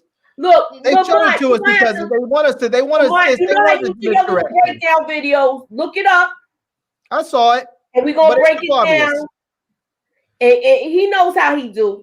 Yeah, it's too obvious. I think gonna slow it. I think if anybody's gonna kill him, if anybody's gonna kill him, it may be that Teddy comes for Franklin and Mama Bear does what she does, protect her son, and that might mean that she's gonna catch a body by taking out Teddy. I think that if she's gonna catch a body, that's probably how it's gonna be this season. You think she's gonna catch a body this season, Larry? No, I think it. No, like I said, I think all this is gonna happen next season. I think next season's where we're gonna see all this stuff play out between Franklin and all of them and the CIA. I think we're pretty much done with people catching bodies for the season. I think next episode is going to be a lot of tying up of relationships for this season and building up to the tension of the CIA versus Franklin and them for next season. Yeah, if she kills anybody, and mark my words, if she killed anybody, it's going to be the guy that gave the money back. Because why would she do that? He's coming back because if he's insignificant, that's when she'll kill him. Nah, he's insignificant. Nah, I think he's coming back because that's like a dude that's connected. He's clean, he's connected and everything. There's no and for some reason I think those two is going to get together. There's no motivation to kill him. I mean, if they get together and her son is threatened, she's gonna kill him. But he's not threatening her son. No, but I'm just saying. She's saying if it happens next season. Like let's say, because listen, he gave the money back this season, right? Get back. Now that listen, y'all, hear me out all the way. The story is dead.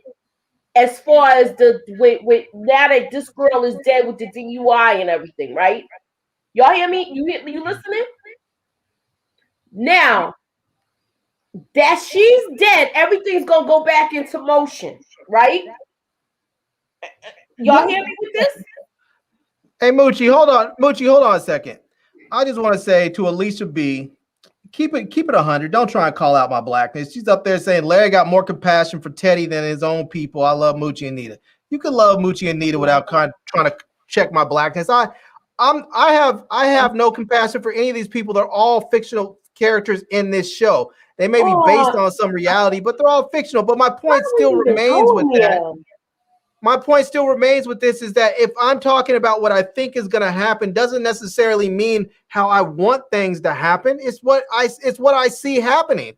We're talking about predictions in the show, so just keep it get it out. Larry, keep it respectful. Teddy has done things. Sissy has not done things, and you already called her a gangster. Do you see where I'm coming at with the logic here? Teddy has, in this episode alone, I don't even think she'll kill somebody if her son feels threatened. If her son is threatened, the only person that can really threaten her son is that dude, the dude. I think for is some Louie reason, a gangster? I don't know why I see this. She already was turned on to that guy. Is Louie a gangster? Huh? Is Aunt Louie a gangster? Yeah, she a gangster. She hasn't killed anybody. Yes, she did. Who? She killed the girl that owned the club. She was fucking. What she fucking? What she fucking? Yeah, that was in self-defense because that chick attacked her. But she killed her. No, That wasn't. She didn't go up there and just body her up. She didn't go up there and body her, but that chick attacked not for her. nothing. That girl wanted her to kill her. She wanted to die. That was a different story. That was a very. But you asked me a they were in a question, I gave you an relationship. answer. Now that was a very different thing. If they were in a I know, relationship. but you That asked was not me- some you gangster asked stuff me a right there. question, I gave you an answer. I know, but that wasn't like some gangster stuff. And look, Louie already proved that she gangster from the first season when she. And besides, you could be a gangster without a body. Turned on by that shit. I get it, but you could be a gangster without a body. We see the mom who knows her son's selling drugs. She's helping him in his organization. She's helping him hide the money. She's helping him launder the money. She's a gangster. She just isn't the gangster that's on the street. You said she's already a gangster. Next thing is she's gonna kill somebody, right? I'm just right, because I think next season she's gonna get a body. Larry, what is Terry? What is Teddy? Put a label on him. What is Teddy? Teddy is an active CIA agent. He's working for the government. He gangster too. Gangster. You can look at him as a gangster, or you can look, because I don't think that Teddy, if he was in his own personal life, would be doing any of the stuff that he's doing. If the CIA was not paying him and he was not working, he would not be doing any of this. He was ready to knock his baby mother off. When he told her, look, I don't even know you anymore. Me and you don't even have a life together. He disassociated himself from her and that kid. In service of his job. And so what I'm saying is that people do a lot of stuff. Like, I don't think that most soldiers would just hop on a plane and go on vacation, go to Iraq and kill people. They wouldn't do that. But when they're working in service of their government, then they do things they wouldn't normally do in their personal life. All the rest of these people in the show, they're all doing all of this in their personal life. The government, no one's making them do this. They all decided that they wanted to sell drugs and make money. Teddy's doing something in service of his country. I'm ready to go to the comments. Why? If he wasn't in the government, why do you think that he wouldn't be doing it? Why? Yep. It's gangster. Because if he wasn't in the government, I don't think if he was not in the government, Teddy would have no reason or motivation to go and sell drugs and buy guns to give them to the Contras or the Sandinistas. He would not have, I guess here's the Contras. He wouldn't have any motivation to do that, nor would he probably even have the connections to do it. And that's not fact. Right? Well, I'm gonna take us back on the curve because the last scene that we got to look at is this right here. Your boy Alton hemmed up in a hotel after Teddy comes and tells Franklin, what are we gonna do about Alton?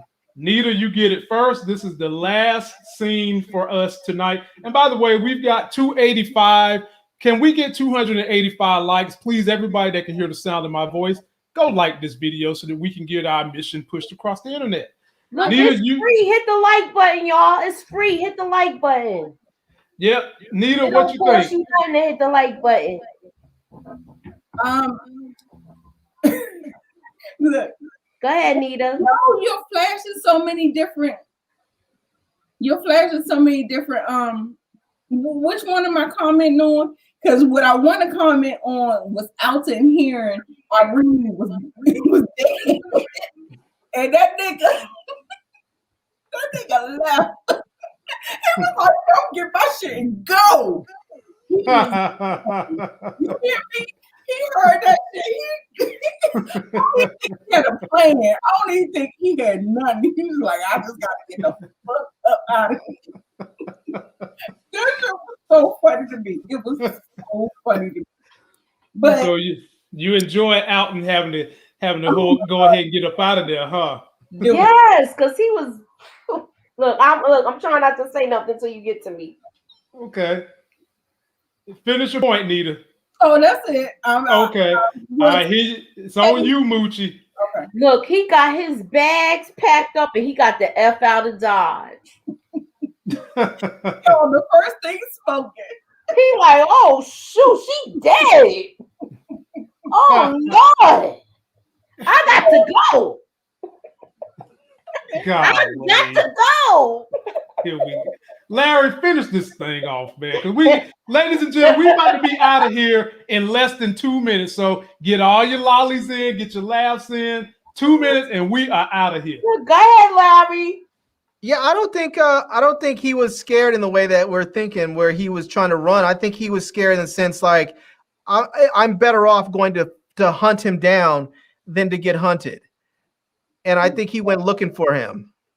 I think he went looking for Teddy instead of having to worry about looking over his shoulder. Mm-hmm. Okay. Well, that's nice, short, and sweet. Ladies and gentlemen, we are very grateful that you all came. Spent your hard-earned time. There we go. Thank you, Lainey. Thank you. Oh, not Lainey. Romance. Oh, yeah. Not Lainey. No, she didn't say y'all better leave Larry alone. Not Lainey. Whoa, Lainey came through popping everybody in the back of the neck. Lainey, you yelling at me? Thank you, Lainey. No, I can tell. Let me tell y'all why Lainey wants y'all to leave Larry alone. Lainey yelling at me. Let me tell y'all why. Everybody in the back of the neck. Lainey came through with all caps, popping people in the back of the neck. Thank you, Lainey. There's only one reason. She smacked me in the back of my neck. You yelling at me, Lainey? There's only one reason why Lainey is popping y'all in the back of the neck. That's because she the only female that feels like she has the right to antagonize Larry the way y'all trying to antagonize Larry. If it wasn't been for that, she would have let y'all go on all night long. That's what she would have left me alone. Should have left me alone. I'm gonna take that, Lamont. But Lainey, I'm giving you the side eye, girl. Oh Lord. Lainey riding for me. Lainey riding for me like Leon and Franklin. You can mess with her. You can mess it. I can mess with her. You can't do it. No one else can. That's how that end up. Let somebody come to Lainey in the comment section and watch me check them.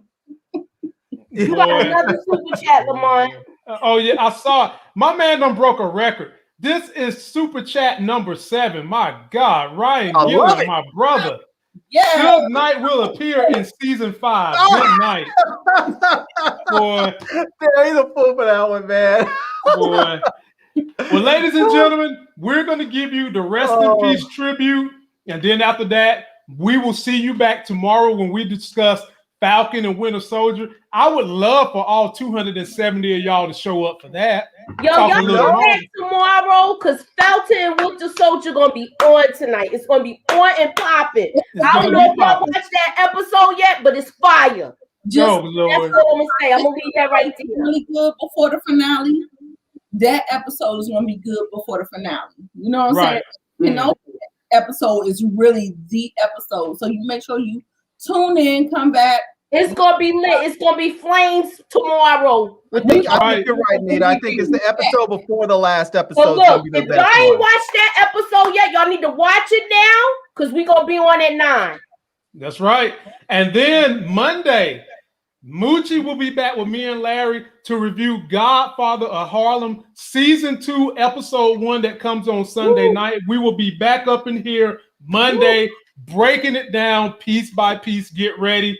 Ladies and gentlemen, we're out of here, but not without saying a rest in peace to the folks we have lost on season 4 of Snowfall. We'll see y'all tomorrow.